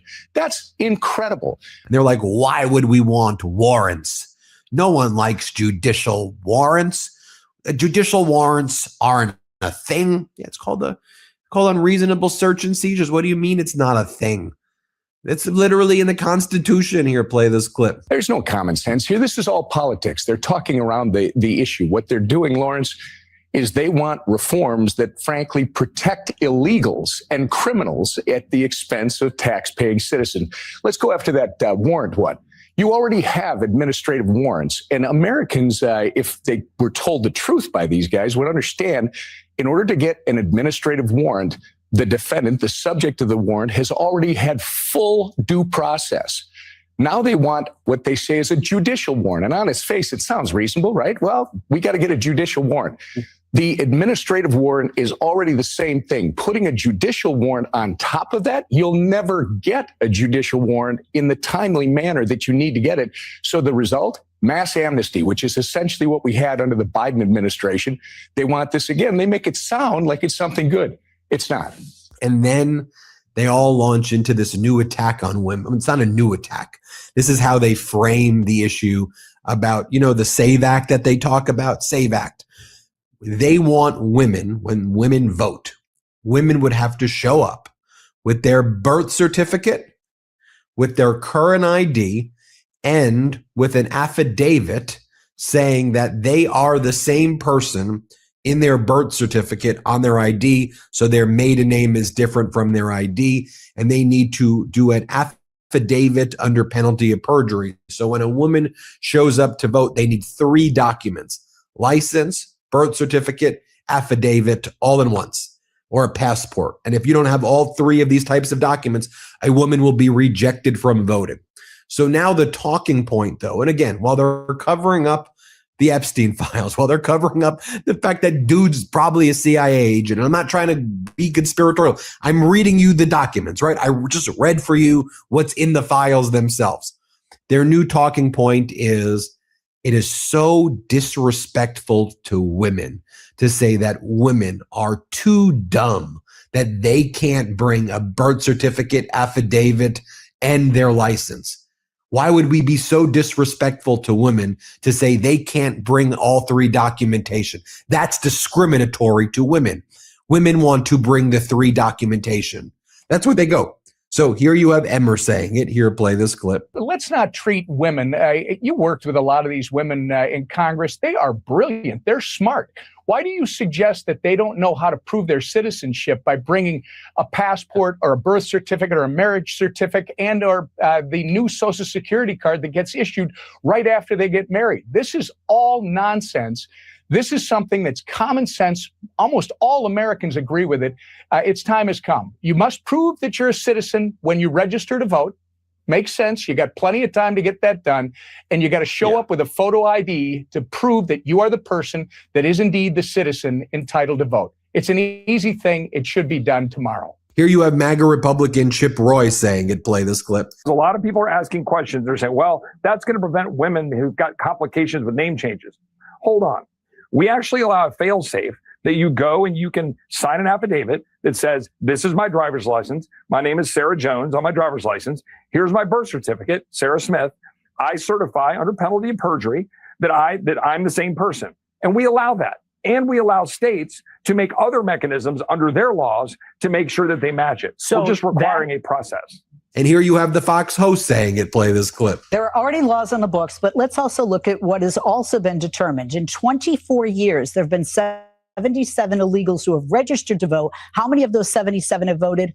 One. So when we look at, if you're talking about voter fraud, here's the other thing. If in fact we do have voter ID, but not packaged this way, about integrity of elections, which takes power from the states, like Senator Murkowski, I would agree with her on that, takes power from the states and puts the federal government in play with elections. One. Two, if you want to have an ID, make it free, make it easily accessible, especially to veterans, to homeless. It is to not. elderly, It is insulting to people. It's insulting to women. They're saying women aren't capable of getting an ID. They're saying this man, a black man who was, just referenced that, said it is insulting to him to suggest that he can't get a legitimate ID. I'm a woman, and it's insulting to me that I can't get married and have a different name. Can I add? You also look on my at states- passport than my birth. No, you also look at. So I want to give you the anatomy of how they're trying to rig the midterms. And this is all related.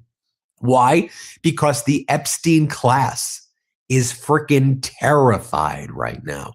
And just as the Epstein class has always been predators when it comes to women and girls, who do they target in the SAVE Act?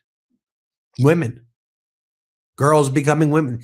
You have to show 3 documentation. This is Handmaid's Tale on steroids. And again, I'm not being conspiracy. I'm just showing you the clips. That's why my catchphrase is play the clip. So be like, okay, play the clip, because enough of me. It's like when I watch the news, I don't know if you feel this way. It's like, I don't need to. Yes, your opinion's interesting, but like, can you just show me? Like, I know you're smart, right? I mean, I know people who are smart. So it's like, just show me the documents that say this. Show me the videos that say this. And then you can form your own opinions if you think I'm crazy or if you think I'm just telling you what's out there. Anyway, let me know what you think. Hit subscribe. Let's get to 6 million. Thanks for watching. Love this video? All right, y'all. So that was Ben Masilis over there on the Midas Touch Network.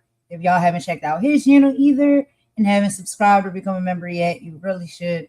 Really great content over there. You see how he keeps it real. He tells you the truth. He gives you the facts. And he's funny child too. But he really goes in. Ben be going in. And I love it because he says all of the things that we really are feeling and thinking. You know, it's just so much hate amongst this administration. It's a lot of stuff that makes absolutely no sense. They're trying to set the bars higher and higher and higher. Every time you look, every time you turn around, it's something else that they're trying to put into place to keep certain, it seems to me, certain groups of people out and include a certain main group. Now, I can't be sure. That's just my personal opinion, and that's just allegedly. But all of these things, we have to look at them and see them for what they really are. It's coming from a place of hate. It's coming from a place of discrimination. And just like Ben and Imani said, like, definitely rolling back time is definitely giving Handmaid's Tales. And I watched that show, you know, and despite what was all going on the show, it's a good show, you know, but just watching what's happening, and I see a lot of these things that they're trying to put in place and that are playing out in this administration and in this country, in this world, even, you know, spilling over into other countries. It's just like, we're not going back to the 1800s. You will not drag us back. You're not going to take us back.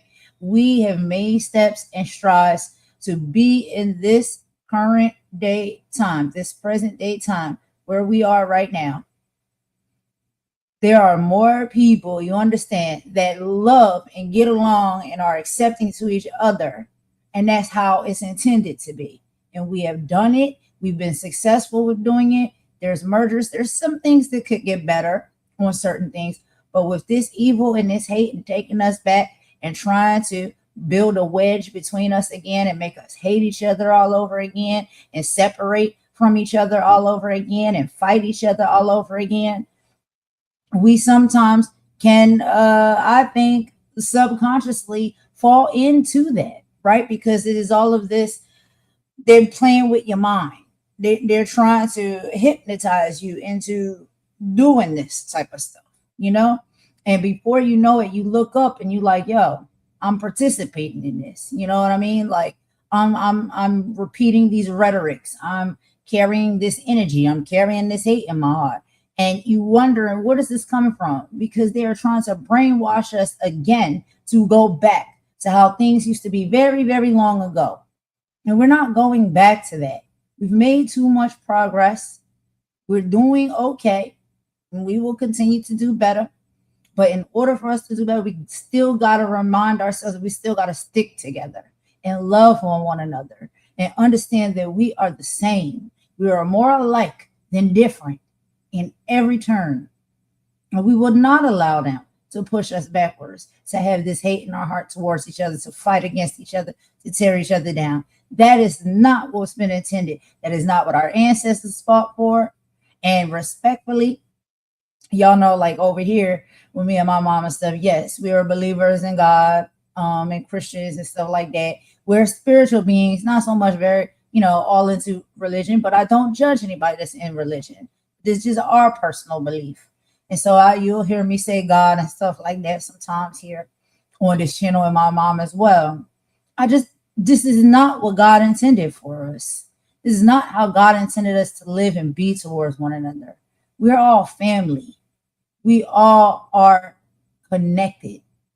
And we've made good strides to get to a decent place. And we won't let the likes of these people come in this place and try and take us back and disrupt all of the things that we've accomplished and how far we've come.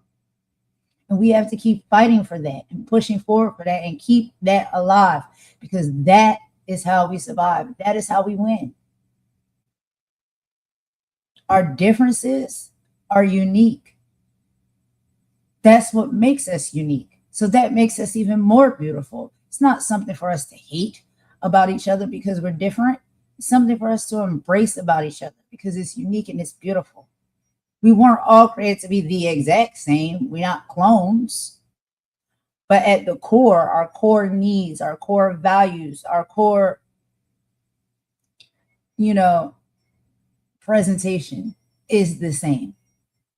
You cut us, we all bleed. We all are human at the end of the day. And we need the same things. It can be very simple. It doesn't have to be as complicated as these people are trying to make it be. And we're not turning against one another. You can't make us. You can't make us.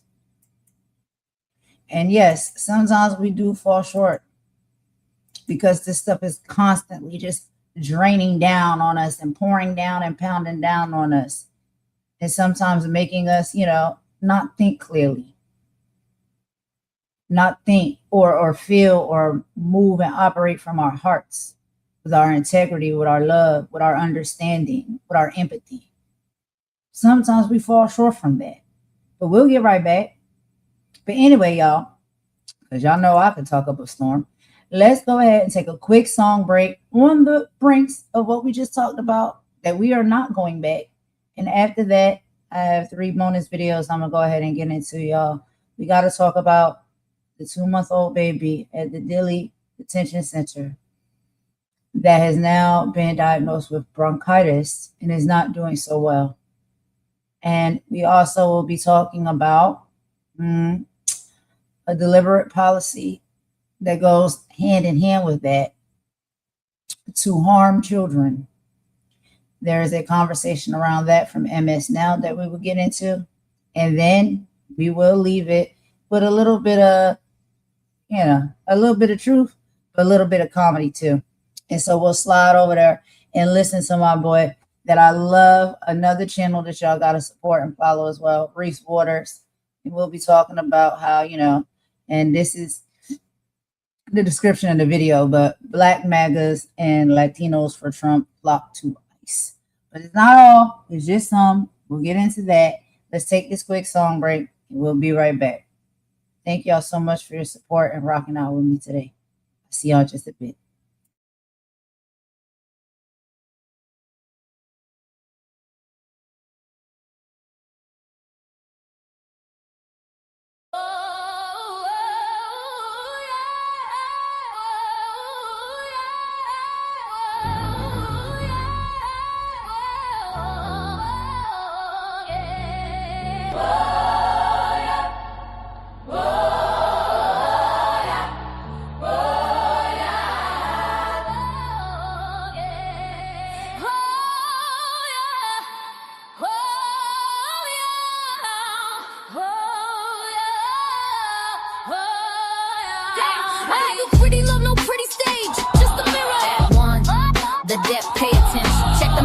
They drag us from the coast, middle passage madness, where we lost the most.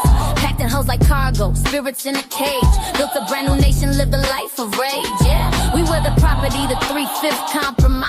Picked the cotton, built the White House with our hands inside. And they watered all the poplar trees with our blood and cries. Yeah, you know what they were for beneath the southern skies. That strange fruit hanging message of their hate. A simple wrong look was enough to seal your fate. To my brown kin, they just stole it, called it manifest. Killed the Aztecs, stole the planes, put them to the west. The good old days, the signs on the wall. They want us broken, silent, waiting for the call. They wanna push us backwards, drag us down to hell, but we ain't going back, not going back.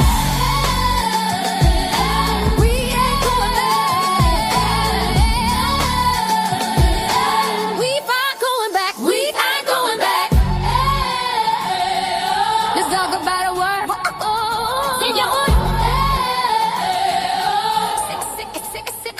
Let's talk about a word. See how it sticks. 6 letters, COLORED to politics. Not a person, just a label, just a shade on a chart. A legal way to tear a whole damn race apart. Colored water fountain, colored waiting room, colored entrance round the back, a social living tomb. Jim Crow was the law, man. Segregation was the tool. Taught a child to hate his own skin before he went to school. And it ain't just here, that's the global view. Apartheid, colonization, yeah, they did it there too. That word was a weapon, a boot on the neck to say you live, you die, you move at our check. They want the good old days, the signs on the wall. They want us broken, silent, waiting for the call. They wanna push us backwards, drag us down to hell, but we ain't going back. We ain't going back. We ain't going back. We ain't going back. We ain't going back. Don't you dare say it's repeating. It never stops. They just got new suits, new slogans, new cops. They ban the books that tell the truth of Act 1. They call a protest riot soon as the marching's done. They tell us get over it, it wasn't us. While they build the same systems of them and us. Gerrymander the district, choke the money from the school. Praise the good old days while they fill the modern jails. This is the warning, this is the last thing. We learned your lessons, now we understand. We are the children of the ones you couldn't break. We are the dream that you could never ever take. We are the fire you tried to douse with ice. We paid the cost, we ain't gon' pay it twice. You want us back in chains, you want us on our knees. We'd rather die right here standing on our feet. This ain't a threat, this is a promise we fulfill. We ain't ever going back. Oh yeah, it's the spirit you fought to say we ain't going back.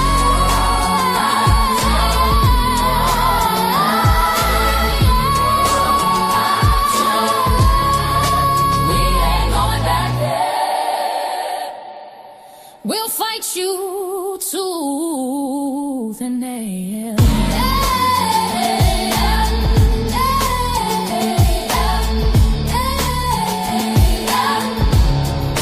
We ain't going back.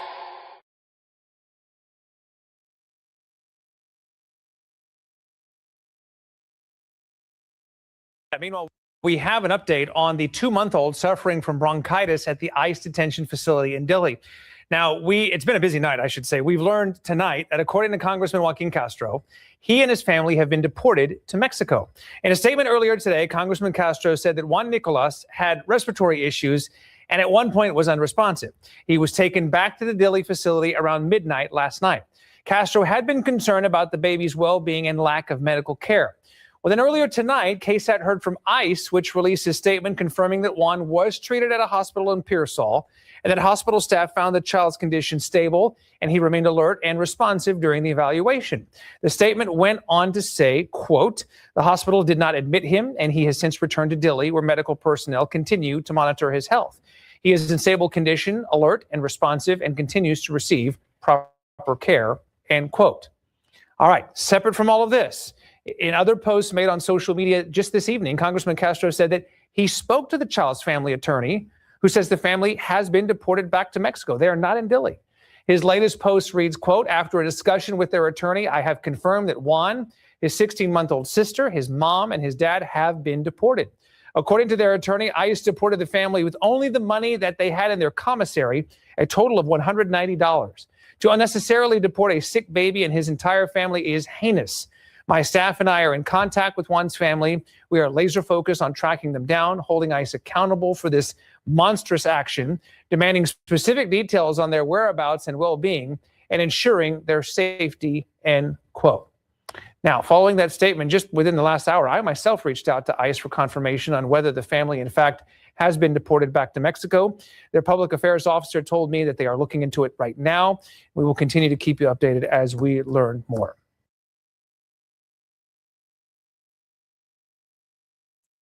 All right, y'all. So that was the update with the 2-month baby.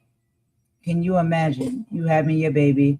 I know a lot of people out there got kids and stuff. I know most of us in here, we do. 2 months old. And then also think about not just the baby is 2 months old, but the mother just 2 months out of giving birth to that baby in these poor conditions in these detention centers, needing health care, needing medical aid, and most of the time being denied it and having to suffer and then go into getting ailments and illnesses because they're not getting the proper health care and treatment, proper diet, proper cleanliness, all of those things. Those have all been withheld from these individuals that have been in these detention centers. And I don't care, like I said, I do not care if you want to say that, or they feel like saying these people are rightfully, immigrants, or they don't have their proper paperwork and they need to go back to their country. Okay, whatever. Okay. Like I said, I don't even like that, period. I don't feel that way, but legally they feel as though these are things that should be put in place. But what this is being done right now is not anything about legalities. This is just nasty work. This is hurt. This is hate. This is abuse. In my opinion, I'm just speaking in my opinion, allegedly what I see and what I feel. That's what I think about, what I see and I feel. It's nasty. 2-month-old baby. But anyway, I don't want to trigger anybody too much. These are the things that they're doing and that's going on. And it's just like, we can't be okay with this. Anyway, moving on. In addition to that, I have another video I'm going to show y'all. And we're going to talk about, and this is from MS Now. We're going to talk about deliberate policy to harm children. Attorney speaks on conditions children face at ICE detention centers. So let's go ahead and hear from them for a little bit. This is only about 8 minutes, and a conversation with panel will happen as well. So let's go ahead and listen to this, because this has got to end. This is nasty work. Let's go ahead and get into it. I'll meet y'all in the chat. Impossible to forget the story of Liam Ramos, the 5-year-old boy with the bunny hat detained in Minneapolis and taken to Dilley Detention Center in South Texas. And part of what disturbs so many Americans about his story is the understanding that behind his case, this is really just the tip of the iceberg. The number of kids in ICE detention has increased 6-fold since the start of the second Trump administration, and multiple reports reveal hundreds of children are being held at Dilley alone. Among those, a 16-year-old named Christian Ruby, who arrived in the U.S. from Mexico when he was 7. He told The Times, quote, "I just want to get out of here. It's hell." ProPublica also published letters and drawings by children at Dilley, conveying the pain of being in detention. Here's Ariana Velasquez, a high school student, reading her letter about what she's gone through at that detention center. Hello, my name is Ariana V. I'm 14 years old and I'm from Honduras. I've been detained for 45 days and I have never felt so much fear to go to a place as I feel here. Every time I remind myself that once I go back to Honduras, a lot of dangerous things could happen to my mom and I. My younger siblings haven't been able to see their mom in more than a month. They're very young and you need both of your parents when you're growing up. Since I got to this center, all you will feel is sadness and mostly depression. And joining us now to discuss is Eric Lee, immigration attorney and partner at Lee and Godshall Bennett. Eric, it's good to have you back on the show. I know that you have clients on the inside, you're in touch with them regularly. What are the children there going through? Well, I think what the American people are hearing and seeing and reading when they read these children's letters is the reality that we live in a country where the federal government kidnaps children, spirits them away to what are really concentration camps hundreds of miles from home, detains them for months in disease-infested conditions, deprives them of adequate food, of potable water, and medical attention. This is not negligence or a few bad apples. This is a deliberate policy directed from the White House by Donald Trump and his fascistic aides like Stephen Miller to harm children. Given your last segment, the fact that this administration and Trump himself are so deeply implicated in the Epstein scandal, it really comes as no surprise that this is how children of vulnerable working class families are treated in this country. There are periods of American history that it is common to sort of treat as aberrations: Chinese exclusion, the internment of Japanese, segregation. Politicians treat this as though this is blips on American history that were corrected. But today the government is grabbing people, kidnapping them, sending them hundreds of miles away, and depriving them of their basic needs. I think this is a mark of shame on American history, and that those responsible should be prosecuted. Eric, I think I saw some remarks that you gave earlier this week about one of the children in Dilley who had tried to take her own life. Could you talk a little bit about that story? That's right. A 13-year-old girl who had been detained at Dilley for a couple of months. She and her mom and her 8-year-old sister were detained there together. Attempted to kill herself last month, about two and a half weeks ago. She was put in isolation upon her return from the hospital. ICE actually prohibited the young girl's mother from calling me in the aftermath, from calling a congressperson, from calling journalists. This is the type of conditions that these children are forced to endure day in and day out. I represent a family, the El Gamal family. They've been in detention at Dilley for 8 months. There's 2 5-year-olds. Everybody is rightly outraged over the treatment of Liam Ramos. My clients have been there for 8 months. They turned 5 years old in December. They have recurring nightmares where they're running away from animals and they can't get away and they're in a cage. They wake up screaming every night, begging for their mother. They want a piece of fruit. They say they ask every day for fruit, for candy, for books. These are all being denied to them. The guards are abusive. I think that what people have to understand, this is not civil detention. This is something worse, especially at this particular facility and some of the new ones where, like the East Montana facility in El Paso, where guards are systematically beating detainees in detention, wrapping flannel around their fists so that they can beat them in the head without giving them bruises. This is what the federal government is doing to people in this country, some of whom have been here for years and most of whom have committed no crime. That is the state of reality in this country. I think it is absolutely necessary before this gets worse. And the 20th century tells you when mass detention and camps are being built across a country that can house hundreds of thousands of people, and that's what they're doing with these warehouses. Wherever you are in America, as you're watching this, Google ICE warehouse and your metropolitan area. They're building one in your backyard.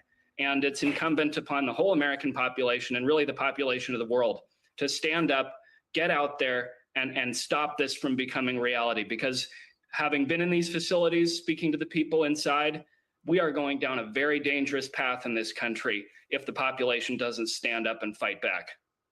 Eric, have your children, your younger clients, been getting the medical care that they need? There was a horrifying story about an 18-month-old who nearly died of respiratory failure. Can you talk about the conditions when it concerns their basic health? There isn't medical attention. There are, as far as I know, there aren't even really health professionals. There aren't credentialed teachers. When one of my young clients suffered from appendicitis last year, he was writhing around on the floor in pain, pardon me, but vomiting out of pain. And he was begging the authorities there for help. They told him, take an aspirin, come back in 3 days. That's what it's like in these places. I think if I can't, oh, please. May I just make one more quick point? Because I saw Hillary Clinton at the Munich Security Conference say that during her husband's administration and the Obama administration, at least they got rid of millions of people through mass deportation without hurting anybody. That's about as big a lie as we should expect from the Clintons. An estimated 10,000 immigrants died in the desert trying to cross into this country after Bill Clinton enacted Operation Gatekeeper to stop people from crossing in the urban areas where they weren't going to die trying. Millions of families were broken by the Obama administration, and this network of detainment camps, including Dilley, which Obama opened, are bipartisan. And now Trump is expanding them and using this as the spearhead in his attempt to set up a dictatorship in this country, and that's extremely concerning. Eric Lee, thank you, and thank you for your advocacy for all of those children. Thanks for having me.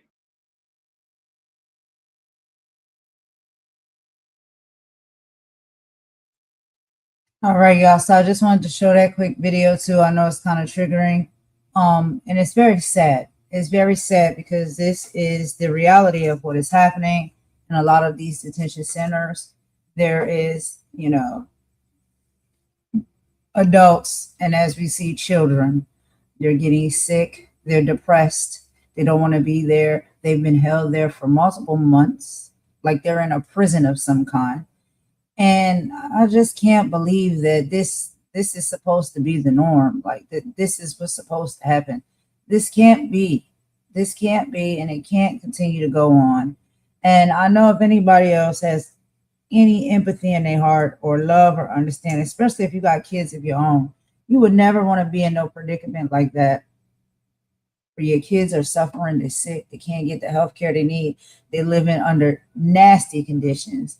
Bugs, it's cold, it's dirty, the food is no good, they're not being nourished. Like, you don't treat anybody like that.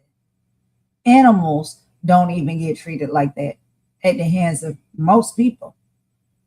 And you're going to treat a human being and a child that way? These people should be very, very ashamed of themselves. And then to sit up there and fight for it as if it's supposed to be done and it's okay and there's nothing wrong with it. What type of nasty piece of work person are you if you support this type of behavior and treatment towards a human being? It really makes me upset, y'all, and it makes me emotional, but I won't go that far in this live. We're going to get into our last video. Let me explain to y'all a little bit what we'll be talking about in this video. So this is from my boy Reese Waters, and he'll be talking a little bit about how Black, MAGA, and Latinos for Trump flop to ICE. Okay, so in a complete 180 from the previous stories, Reese Waters has been covering a surge in minority recruitment for the very agency carrying out these deportations. Now, when we talk about the recruitment surge, despite the controversies, ICE is seeing a massive influx of applications from Black and Latino Trump supporters. What is the motivation? Many are citing a desire to take back their communities and support legal immigration over illegal entry. They view joining ICE as a way to ensure the law is applied fairly and to protect local jobs. Yeah, okay. What is the cultural shift? So Reese Waters' coverage will highlight a growing patriotism over identity movement, where these recruits see themselves as American citizens first, regardless of their ethnic background.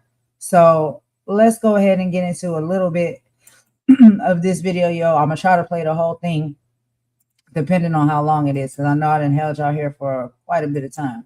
But this is what I'm talking about when it comes to sometimes and how we sometimes can just not get it. Like it just goes over your head. Like you're a Black person or African American person, you're Latino, and you want to be on the side of ICE doing these services, and not even just the fact that you feel as though you're doing what's right, you're following the law. No. Under this administration and under this ICE group, we see exactly what they do and how they're treating people of Black and brown skin. And not even just Black and brown skin, how they're treating people, period.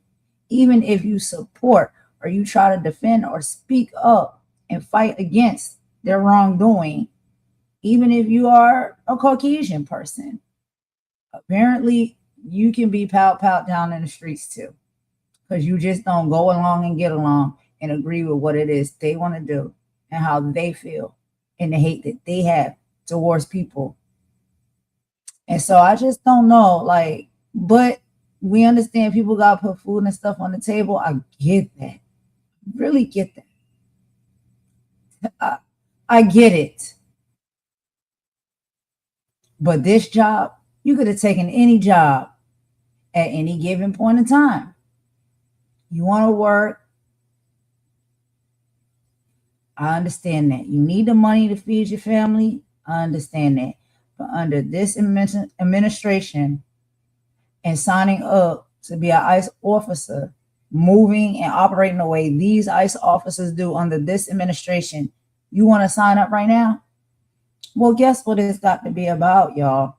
What is y'all guess? Because I don't want to guess for nobody. What is y'all guess as to why people sign up for these jobs? I would assume it's the incentive.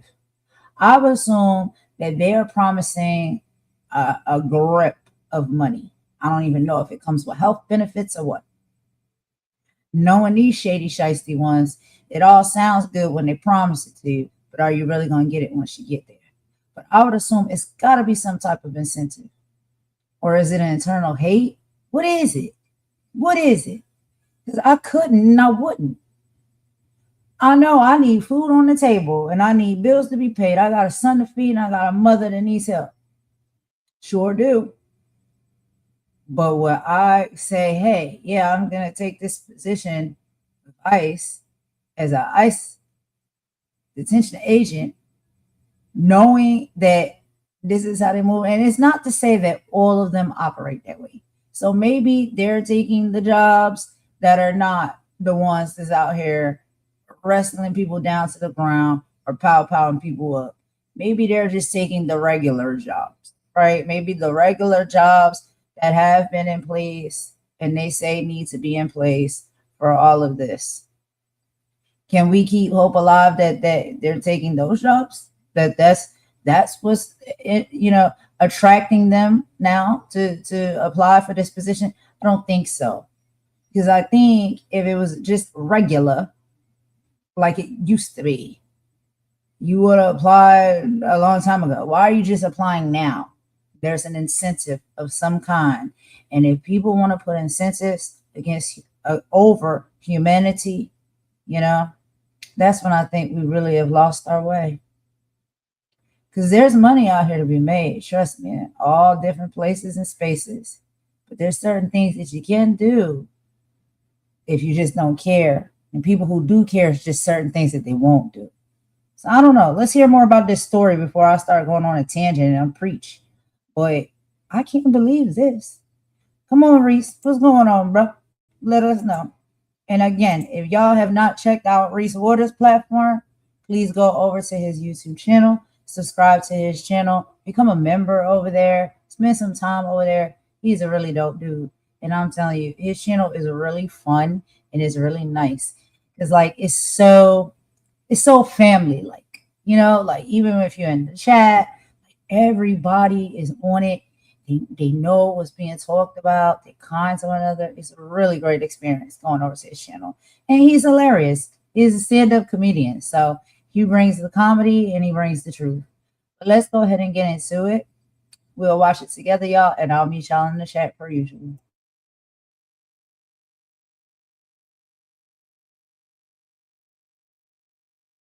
A pro sting. They gave it a cute and hilarious name, like Looking for Love in All the Right Places. Sorry, all the wrong places. It was not a Freudian slip. I promise you, it was not a Freudian slip. Wow. You sure y'all didn't want to go with I'm your private dancer for money. Do what you want me to do.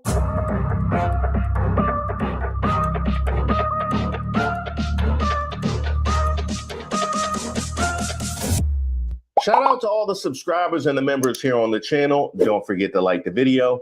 My name is Reese Waters, and I'm troubled. There I was, minding my own business, looking at recipes. This is how you smoke a heifer.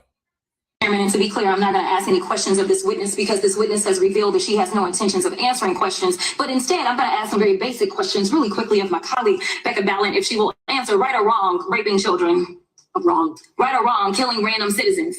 Definitely wrong. Right or wrong, enriching yourself as the sitting president of the United States. Definitely wrong. Okay, thank you, because I probably never would have got that with our witness. Our witness who somehow is a lawyer but does not understand how it works with witnesses. I'm not really sure what law school she went to and what all kind of cases she tried. But typically when you come into a space and somebody's a witness, then they sit there and they answer questions instead of asking questions. And then we also have this objection that we use as lawyers called non-responsive when a witness fails to actually answer the question. But nevertheless, let me address the survivors, because that's exactly who they are. They are not victims, they are survivors. Let me say thank you for having more courage and moral clarity in your pinky fingers than the entire Department of Justice. We are currently the laughing stock of the world, partially because of the failed leadership within the DOJ, as we see kings and queens falling everywhere around the world. But we don't know the basics of right and wrong in this country, because it's not about partisanship. And that's why I applaud Thomas Massie, because he's the only person on the Republican side that has a backbone and knows how to stand up to corruption. But nevertheless, let me keep going. You're spending more taxpayer resources arresting journalists than you are prosecuting pedophiles and creeps. In fact, your boss, the president of the United States, stated that this administration, quote, took the freedom of speech away. And at your direction, DOJ has arrested Don Lemon and Georgia Fort. And I might add that y'all actually had a judge that rejected y'all for trying to arrest Don Lemon before, just like the grand jury rejected y'all as it relates to Senator Kelly, just like a grand jury rejected y'all as it relates to Senator Slotkin, just like the case against Tish James was dismissed and the case against Mr. Comey was dismissed. I completely don't get how it is that you're sitting at the top of DOJ, because you don't seem to be good at your job. Jesus Christ. No, that wasn't cayenne. That was straight black pepper. That was straight black pepper with a whole lot of salt. Marinated in Texas barbecue. That was. No, we all saw that. We all saw that. I tell you this, Pam Bondi better hold on to that gig, because I don't think she could work again after this. Greetings. Hi, what are your specials? Well, you know, it's funny. Since my time as waitress, I have completed more orders than... Sorry, what are the specials? Excuse me. I'm going to answer the question when I'm good and ready. Your theatrics are ridiculous. Okay, the market price fish might be up, but the Dow is down. Oh, you can't read the menu because of redactions? How about you apologize for coming in here with a party of 11? Ma'am, could I get a refill on water? Did you drink the water I already gave you? Yeah, but I want... So you admit that I already gave you water?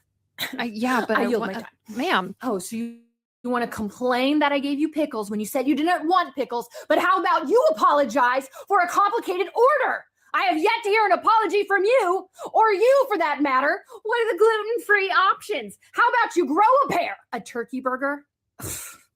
This guy's got beef derangement syndrome over here. Give me a break. Check, please. Yeah, you do not tell me what to do. I will get you the check when I want to get you the check. And could I please get that with Italian dressing? Italian dressing in America? Just say you love illegal invaders. You know what? Now that you show me that, I've had a couple waitresses like that. It's a chain of diners that I hit when I go down south. You know, it's real Southern hospitality. I ain't no snitch though. Which brings me back to my original point. Clearly somebody was, because I saw this. Background checker for ICE arrested in a sting. What? You mean to tell me the guy who look into other people's backgrounds for ICE was out here? He must have been undercover, huh, Kristi Noem? He was deep undercover. He got lost. He like Donnie Brasco. He got lost. That man out here like Omar Epstein in too deep. You ain't no cop, Jay Reed. You ain't no cop, Jay Reed. All I did was love you.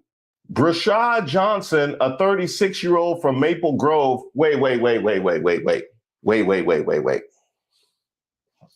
What's his name again? You said Brashad Johnson?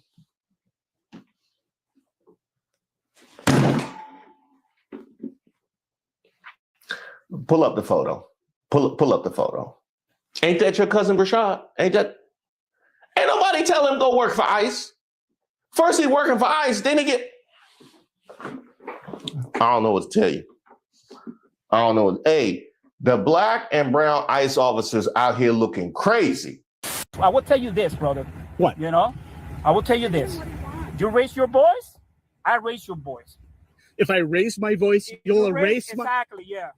Yeah. Are you serious? You said if I raise my voice, you'll erase my voice? Yes. Mm-hmm. That man said that with a whole accent. with a whole accent. Forgetting the fact that they're literally trying to erase your voice. They are the accent that you gave me when you said that is what this whole operation is about. What is it that the black and brown ICE officers don't understand?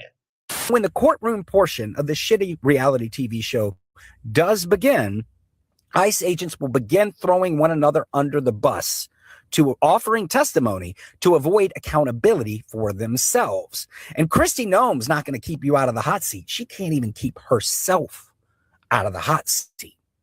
And if you're a minority ICE agent, I wonder if you put any thought into when that does all start, who do you think those racist white ICE agents are going to point the finger at? Brashad Johnson, a 36-year-old from Maple Grove, Minnesota, was arrested in Bloomington Police's record-breaking operation. A background checker for Immigration and Customs Enforcement has been arrested in a sting. Police in Bloomington, Minnesota announced 30 arrests in Operation Looking for Love in all the wrong places. You didn't just go work for ICE. You didn't just get popped in a pro sting. They gave it a cute and hilarious name like Looking for Love in all the right places. Sorry, all the wrong places. It was not a Freudian slip. I promise you, it was not a Freudian slip. Wow. You sure y'all didn't want to go with I'm your private dancer, a dancer for money. Do what you want me to do. You don't have to put on the red light. Roxanne. Put on the red light. Put on the red light. Hey, take a walk on the wild side.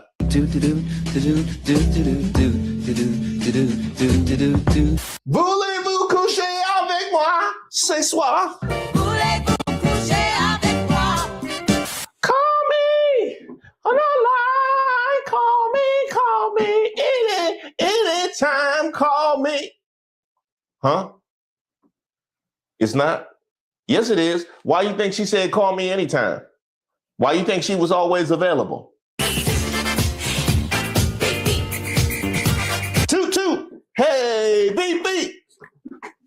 Bad girls. Of all the 30 suspects, 28 will be charged with gross misdemeanors and 2 will be charged with felonies because of prior convictions. Bloomington Police Chief Booker T. Hodges said in a press conference Tuesday.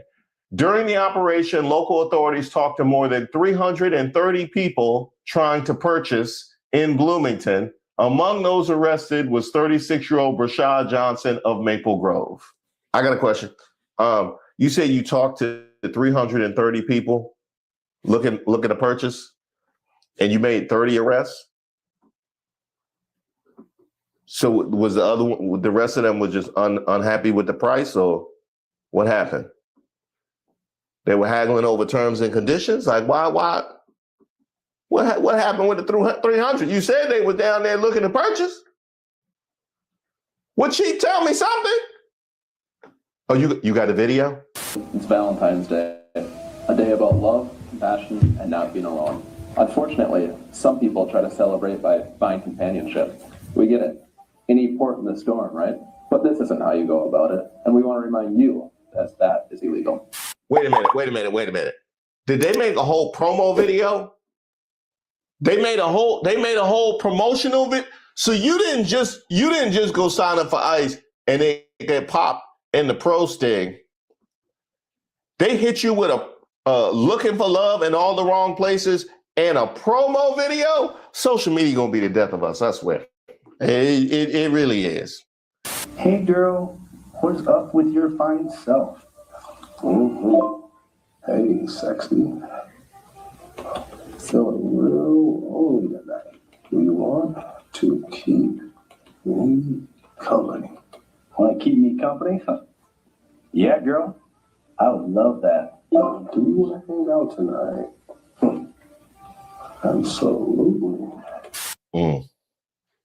Don't put the officer they was talking to. That just adds disrespect to disgrace. That really, like, their significant others, spouses and whatnot already gonna be mad. Now they have a whole mental image of an officer in full gear who didn't even bother to take his headphones off, who was willing to convince you to step out the marriage. He didn't even take his headphones off. So what's this going to cost me? Depends on how long you want to keep me for the night. All right. Okay, girl, I got cash money. Just gotta ask you one thing, though. You're not a cop, right? You're not a cop. Nope. Nope.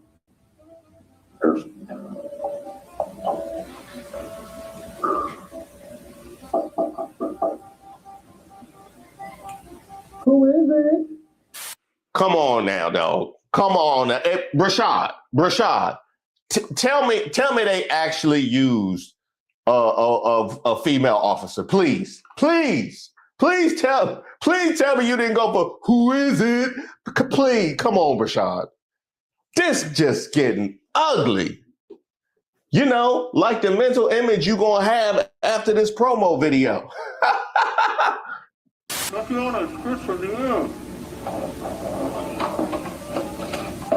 Bloomington Police Department. Get your freaky.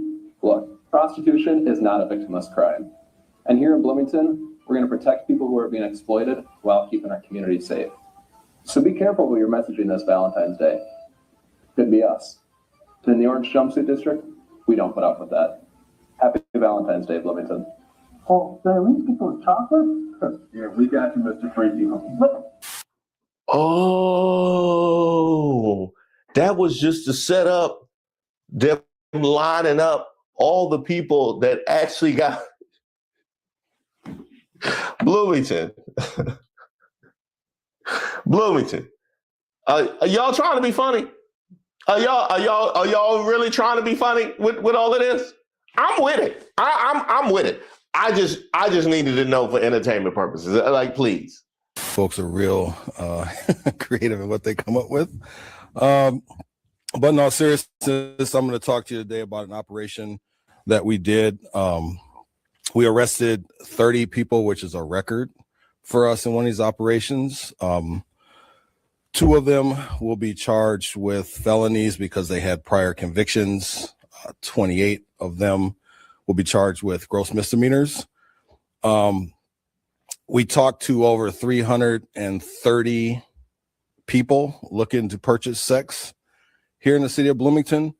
We would have arrested more, but there were citizens who, obviously with Operation Metro Surge going on, citizens thought that we were potentially ICE, and that kind of interfered with our operation here. So just want to encourage people again, local police department, with these patches and these badges, we're not ICE. Well, I know that. Y'all kept receipts. Yeah. You ain't got to worry about that. Y'all kept receipts. And you actually good at social media. We'll come back to that. You know me, I like to sing. We called this Operation Looking for Love in All the Wrong Places. And you can Google Johnny Lee, who I didn't know sung this song. I'm going to talk to you about in a little bit who I thought originally sung this song. But when you're listening to me, I want you to keep this song in your head as we're talking about these guys. So I'm going to play this. I'm going to attempt to sing it. Looking for love in all the wrong places. Looking for love in too many faces. Searching their eyes. Looking for traces of what I'm dreaming of. Hoping to find a friend and a lover. I'll bless the day I discover another heart. Looking for love. Yep, all these guys came here looking for love in all the wrong places.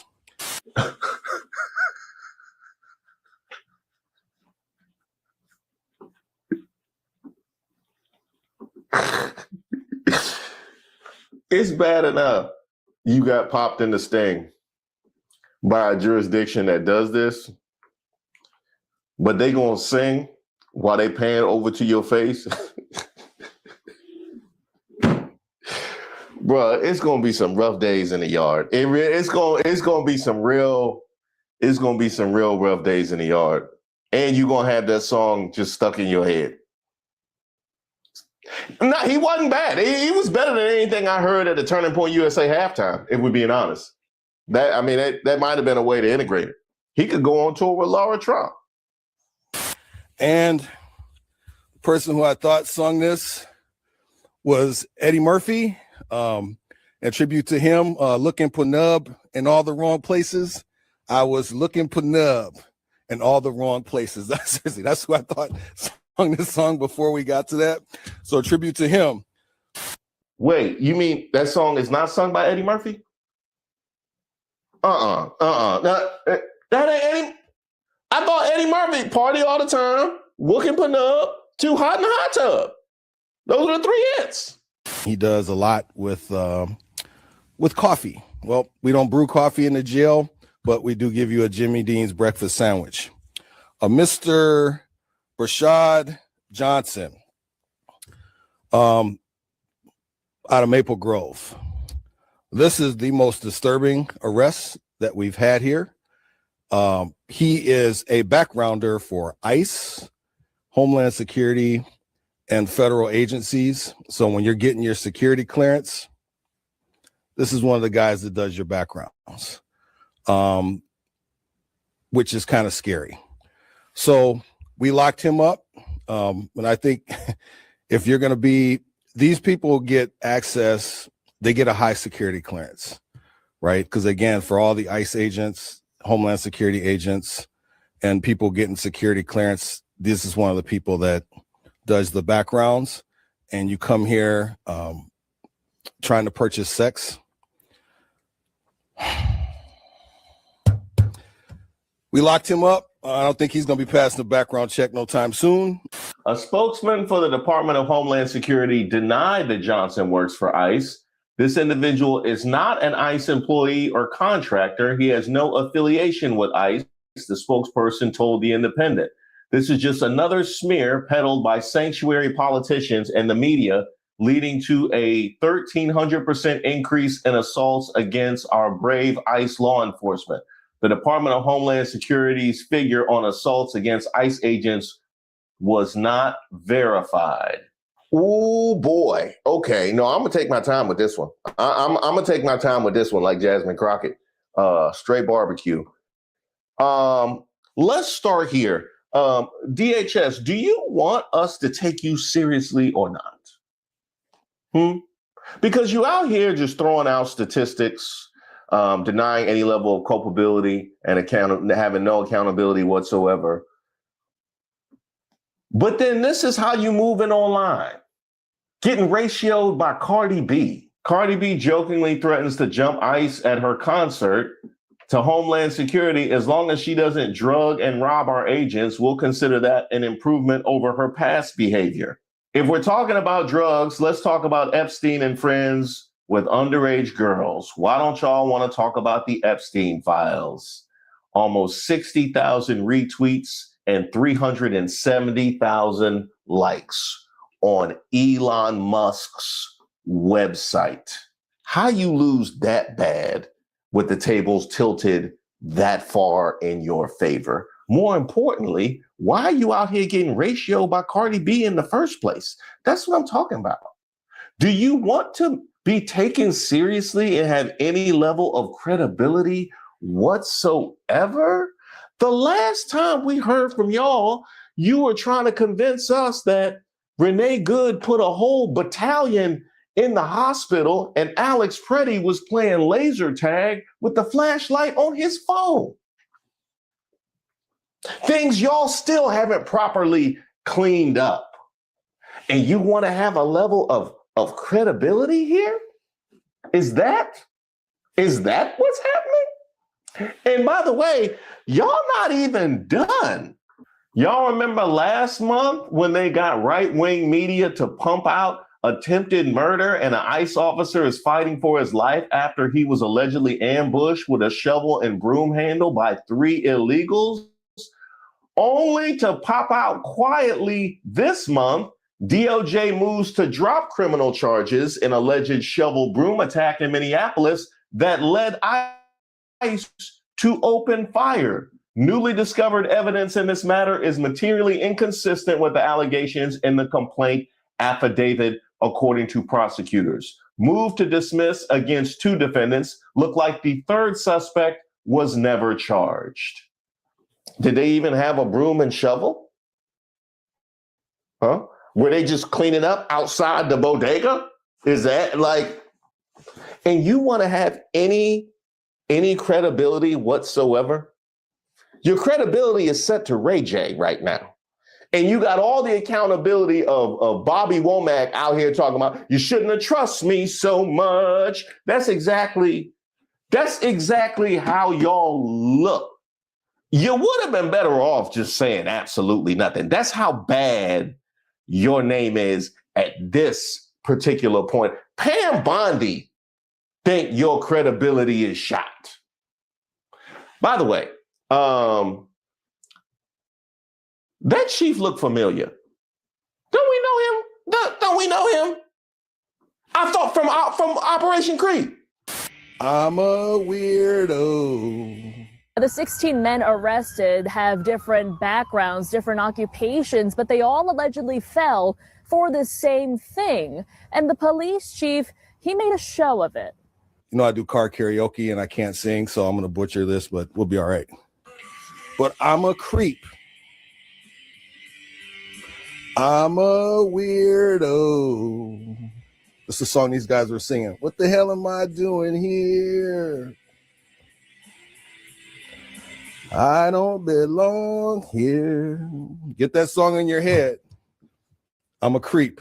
That's exactly what every last one of these guys was. Take a look at these 16 mugshots. At least 4 of those men have been formally charged so far. We've blurred out the rest. The 3-day sting was from earlier this month. It targeted people who wanted to have sex with whom they thought was a 17-year-old. From online platforms to in person, the suspects ended up meeting not a girl, but officers. Among those arrested, an ICE employee, a repeat offender, plus a man who the chief says showed up with coke, meth, and 8 different firearms. Yeah, we did a whole video about that one. Oh, I only put that out to the members?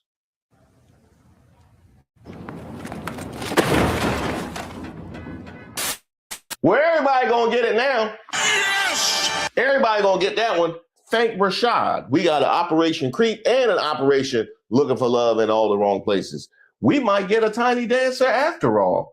Now, on a serious note, the idea that people with this level of access to information are out here moving like this is every bit as problematic as the ICE officers who he's in the business of clearing and where the bar is set for them. Immigration and Customs Enforcement has placed new recruits into training before being fully vetted as part of the hiring surge to meet President Trump's mass deportation goals.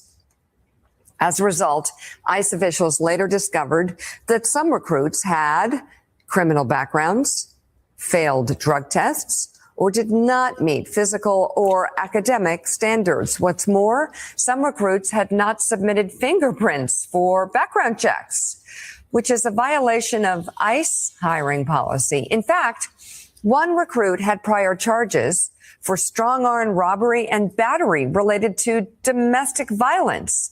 Additionally, nearly half of recruits failed the written exam, even with access to notes and textbooks.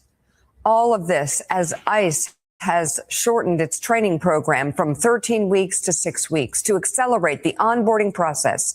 ICE's HR office is reportedly overwhelmed by more than 150,000 applicants, spurred by a $50,000 signing bonus. That'll bring you in a $50,000 signing bonus. Yeah, I mean, you know, it is like. All right, y'all. So remember what I said earlier. I said I thought it. I wasn't sure yet, but I thought it. I said it's got to be some type of incentive. They said there is a $50,000 signing bonus for people to sign up to become ICE officers. And as we heard here, these are individuals. And like I said, I'm not judging. People sometimes make mistakes and stuff in their past. But considering what this administration is putting ICE in place for and why they are targeting certain individuals in the first place for is because they say that they are dangerous criminals or they have committed crimes or they have a history of committing a crime. So some can do that and they get wrangled up and thrown in detention centers or shipped to Lord knows where, maybe Timbuktu. Some can do that, but as long as they're going to do your nasty work for you, you give them a $50,000 signing bonus and you look the other way when it comes to that. And I'm not saying that people who have possibly made mistakes in their previous life and committed a crime should not have a second chance to get a job or a career. I'm not saying it like that. What I'm saying is when it comes to all of this ICE stuff, it's a little bit weird to me because the biggest thing that they want to always throw out there every time they are questioned about why this organization is in place, what they are here for and what they are doing, they always want to claim that they have to get these people out of this country because these are dangerous criminals that are wreaking havoc over cities and towns. And they've got to go. And they don't have, you know, their proper paperwork. They're illegals. This is what they say, not what I say. And so that is what y'all think and y'all feel about certain individuals. And those are the individuals you want to get out. But you have no problem letting people in that may have done some of the same things that these people have done. You don't vet them. You're not doing criminal background checks on them. They're not passing drug tests. They have committed even more heinous crimes than some of the individuals that y'all are riling up, if they have even committed a crime at all, because a lot of these people that are being unalived and hemmed up have not committed any crimes. They just happen to be a certain specific, I guess, race, right? Make it make sense to me. Is any of this making sense to y'all? Y'all let me know if I sound confused or crazy or anything of that nature. But I'm not really understanding the parallel here. Like I'm not really understanding What are we saying? What are we doing here? Oh, but because you're desperate, it's just like anybody will do. We don't care. All can apply, all can get hired. And I'm not saying some people do not deserve jobs. I'm not saying that, right? But a lot of these people, it seems like they're on the job, are very hateful, they're very angry, they're very aggressive. And this is why we're seeing a lot of the fatalities that we're seeing at the hands of ICE officers and the abuse that we're seeing at the hands of some of these ICE officers. Not all, but some. We've watched the videos. We've seen enough of them to see how they dragging people, innocent people that's just getting in their car to go to work, dragging them out of their cars, slamming them down to the ground, stomping on them, open fire on them, unaliving them, breaking their bones, separating them from their children, throwing them into these detention facilities where they're living under poor standards and they're not well health-wise, living under those type of standards. I'm not understanding any of this. None of it makes sense. But there's this $50,000 sign-on incentive, right? So people are running to go sign up to be ICE officers. This is your, I guess they would say, well, this is your second chance. If you've done anything, you know, and it's hard for you to get a job, even at a place such as Dollar General, McDonald's, or Burger King. Don't worry about it. You don't got to work for them. Come be an ICE officer and abuse, even most of the time, people of your own race and your own background. Do what we want you to do. Hem them up, beat them up, unalive them. Do all of that for us, and we take good care of you. We pay you real well. Is that not what y'all see? Is that not what y'all hear when we're hearing these stories? Like, and I understand people need money. I understand people need a second chance. I understand people need to put food on the table and feed their children and pay their bills. But it's like Boosie said, come on now, man. Come on now, dog. Like, for real? This okay. All right. I was just checking, just asking for a friend. Can't be sure. But it makes really no sense to me. This is weird. Anyway, let's keep going. Imitating art, or at least comedy, with Tina Fey's skit. But, you know, Willie, South Park also had an entire episode where Mr. Garrison was whisked into ICE with absolutely no training, with no nothing. And here, according to this report, like half of the people in ICE failed written exams, even though they had access to notes and books. And these are the people that are going around, again, throwing people to the ground, many times without anybody seeing their identity. It is, man, you talk about a recipe for disaster. I mean, we're there.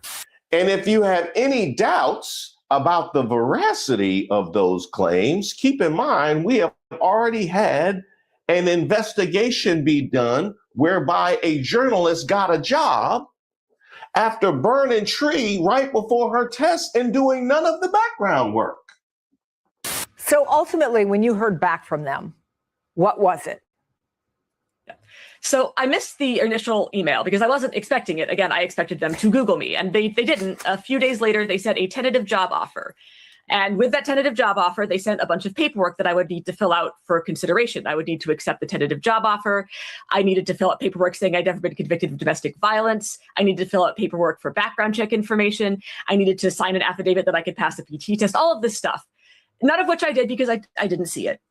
And yet, apparently the application advanced anyway, because a couple weeks later, I got an email from LabCorp saying, hey, come and take a drug test for ICE. And I was pretty sure that wasn't going to work out well. Cannabis is legal in New York State, and I had partaken of it 6 days before their test date. But, you know, why not? I went ahead and took the test anyway. And then 9 days after I took that test, because they're supposed to call you when you fail. So I was curious, like, did I somehow pass this test? So I logged into the ICE hiring portal and was shocked to find that the ICE hiring portal listed me as having a final offer, as having accepted that final offer, and as having a start date of September 30th, which was 3 days before I checked the portal. And I don't have to tell you what the dangers could be with allowing people that much power with that little vetting. Cameras on. This is newly released body camera video. A team of 3 Border Patrol agents is driving through a Southside Chicago neighborhood. 2 have guns drawn. Marimar Martinez, an American citizen and school teacher, is driving next to them, honking her horn, warning people to the presence of federal immigration enforcement. Another vehicle is behind the agents, also honking the horn. All right, it's time to get aggressive and get the out. They're just trying to box us in. It all happens in seconds. All right, we're fine now. All right, out of the car. Be advised, we've been struck. We've been struck. Get out. Martinez was shot 5 times and survived. In this surveillance video, you can see the front of the agent's SUV come to a stop. 4 seconds later, Martinez's silver Nissan drives off, she says, fearing for her life. The Department of Homeland Security was quick to accuse her of attacking federal law enforcement, saying Border Patrol agents were, quote, ambushed by domestic terrorists that rammed federal agents with their vehicles. FBI Director Kash Patel posted on social media about the incident, quote, attack our law enforcement and this FBI will find you and bring you to justice. The post also included a link to video of a car ramming, but it had no connection to Martinez's case. And the body camera video tells a different story. In the lead up to the collision, you hear agents say they are going to collide with Martinez. We're going to make contact and we're boxed in. And just before the moment of impact, it's Agent Charles Exum who sharply turns his steering wheel in the direction of Martinez. Proof, according to her attorney, that they hit her vehicle, not the other way around. And as for the claim of being boxed in, this surveillance video calls that comment into question, with nothing in the path ahead of the border agent's vehicle. The court also released text messages and emails from after the shooting, including one message from Border Patrol Commander Gregory Bovino, just hours after the incident, offering to delay the retirement of Agent Exum, who shot Martinez. In light of your excellent service in Chicago, you have much left to do. And that is, of course, before we even get to the Renee Goods or the Alex Prettys. That's where we're at right now. We're at a place where fake officers can more realistically perpetrate a fraud because of how low the bar is set for actual ICE officers. This man was posing as a federal immigration officer when he walked into this car repair business right next door to the Philadelphia Police 15th District and Northeast Detectives and robbed it Sunday afternoon. The man wearing a badge, blue latex gloves, a tactical vest saying security law enforcement agent with a black baseball hat and sunglasses on. This second surveillance photo shows him when he zip-tied the cashier who told me she's from the Dominican Republic, a legal resident since 2007, and says every time she turned around to try to get a good look at the man's face, he strongly twisted her around, bruising her arm, telling her he was with Immigration and Customs Enforcement, better known as ICE. So I want to thank the chief and the Bloomington Police Department for bringing this back into the public's consciousness, because it is something that should absolutely never leave, and just drop this on top of the litany of things that Kristi Noem will never be able to explain. But I love to see you try, Kristi. I love to see you try. Matter of fact, Pam Bondi done taken your title. Right now, she looks like the least competent of all the cabinet members. So you might want to come out and say something crazy like in the next couple of days. That would be good. And by the way, before you do, can you help Pam with that thing on her nose? Yeah, we all seen it. Get that can of makeup and just give her a dab or two. My God, it's incredible. Subject is showing some kind of viscous residue on her nose.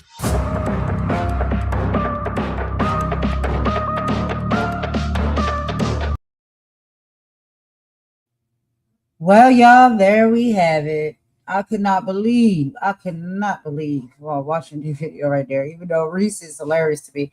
But it's like, some of these things, we need a good laugh, right? We got to laugh to keep from crying. But we do know a lot of stuff is not funny, but it's not, we're laughing at what's happening. We're laughing at the ridiculousness that it's even happening. That is what we're laughing at. And it's really like, a chuckle that's like, I can't believe it. I cannot believe these things. I can't believe that this is where we are right now. Ridiculousness at every point. Ridiculousness. Individuals and places and spaces and positions that they don't belong in whatsoever, but get them because they know somebody. It ain't about what you know, it's about who you know. Remember they said that on Step Brothers. I guess Step Brothers was right then. I guess that really does hold true. It ain't about what you know, it's about who you know. Because all of these people is in a who you know position. They don't know nothing about any of the positions that they hold, but somebody they know, or for whatever reason, they are being put in these positions to do this bidding and this evil and nasty work.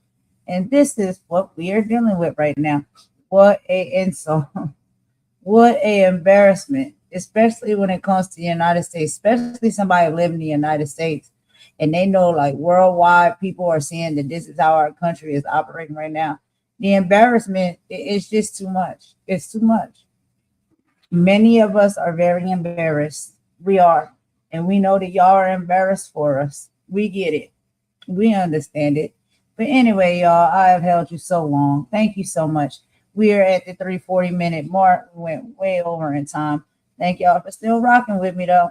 I'm going to go ahead and end us with a bop, and I'm going to talk to y'all on the next live. I hope you all have a great and wonderful rest of your day, y'all. We'll be back with some more topics to cover because it just seems to never end. But we're going to keep hope alive. We're going to keep praying. We're going to stay positive. All of this is going to come to an end very, very soon. We can't say when, but I know that it all will be addressed, it all will be dealt with, and it all will be leveled back out the way it's supposed to. Because this right here, this is out of control. Anyway, y'all, this is Golden, and I'm out. Let's go ahead and end it with a bop, y'all. Bye.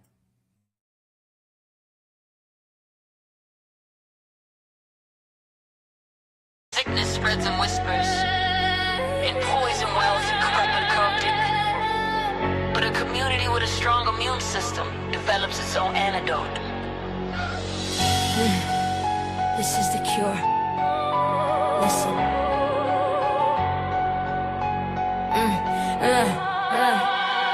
Listen, there's a venom in the discourse, a toxin in the talk, a parasitic agent feasting on the soul of the block. It spreads through the timeline, infecting the youth, disguising as poison. In the fragment of truth, it preaches self-interest, promotes the individual dream. Anything to fracture the collective, to poison the stream. We see the symptoms in the envy, the distrust that you breed. You planting seeds of chaos, fulfilling the system's need. This ain't about a person, this is about a constitution. You're a weapon of division, a tool of social pollution. Like the agenda's getting bold. Why? Your people have been sold. Jig is up. You're the poison, the cancer, and the cold. You don't fight for the cause, you just lighten the load for the oppressed. My. Yeah, the conscience, see the fraud. Bye. Your whole damn act's a fraud.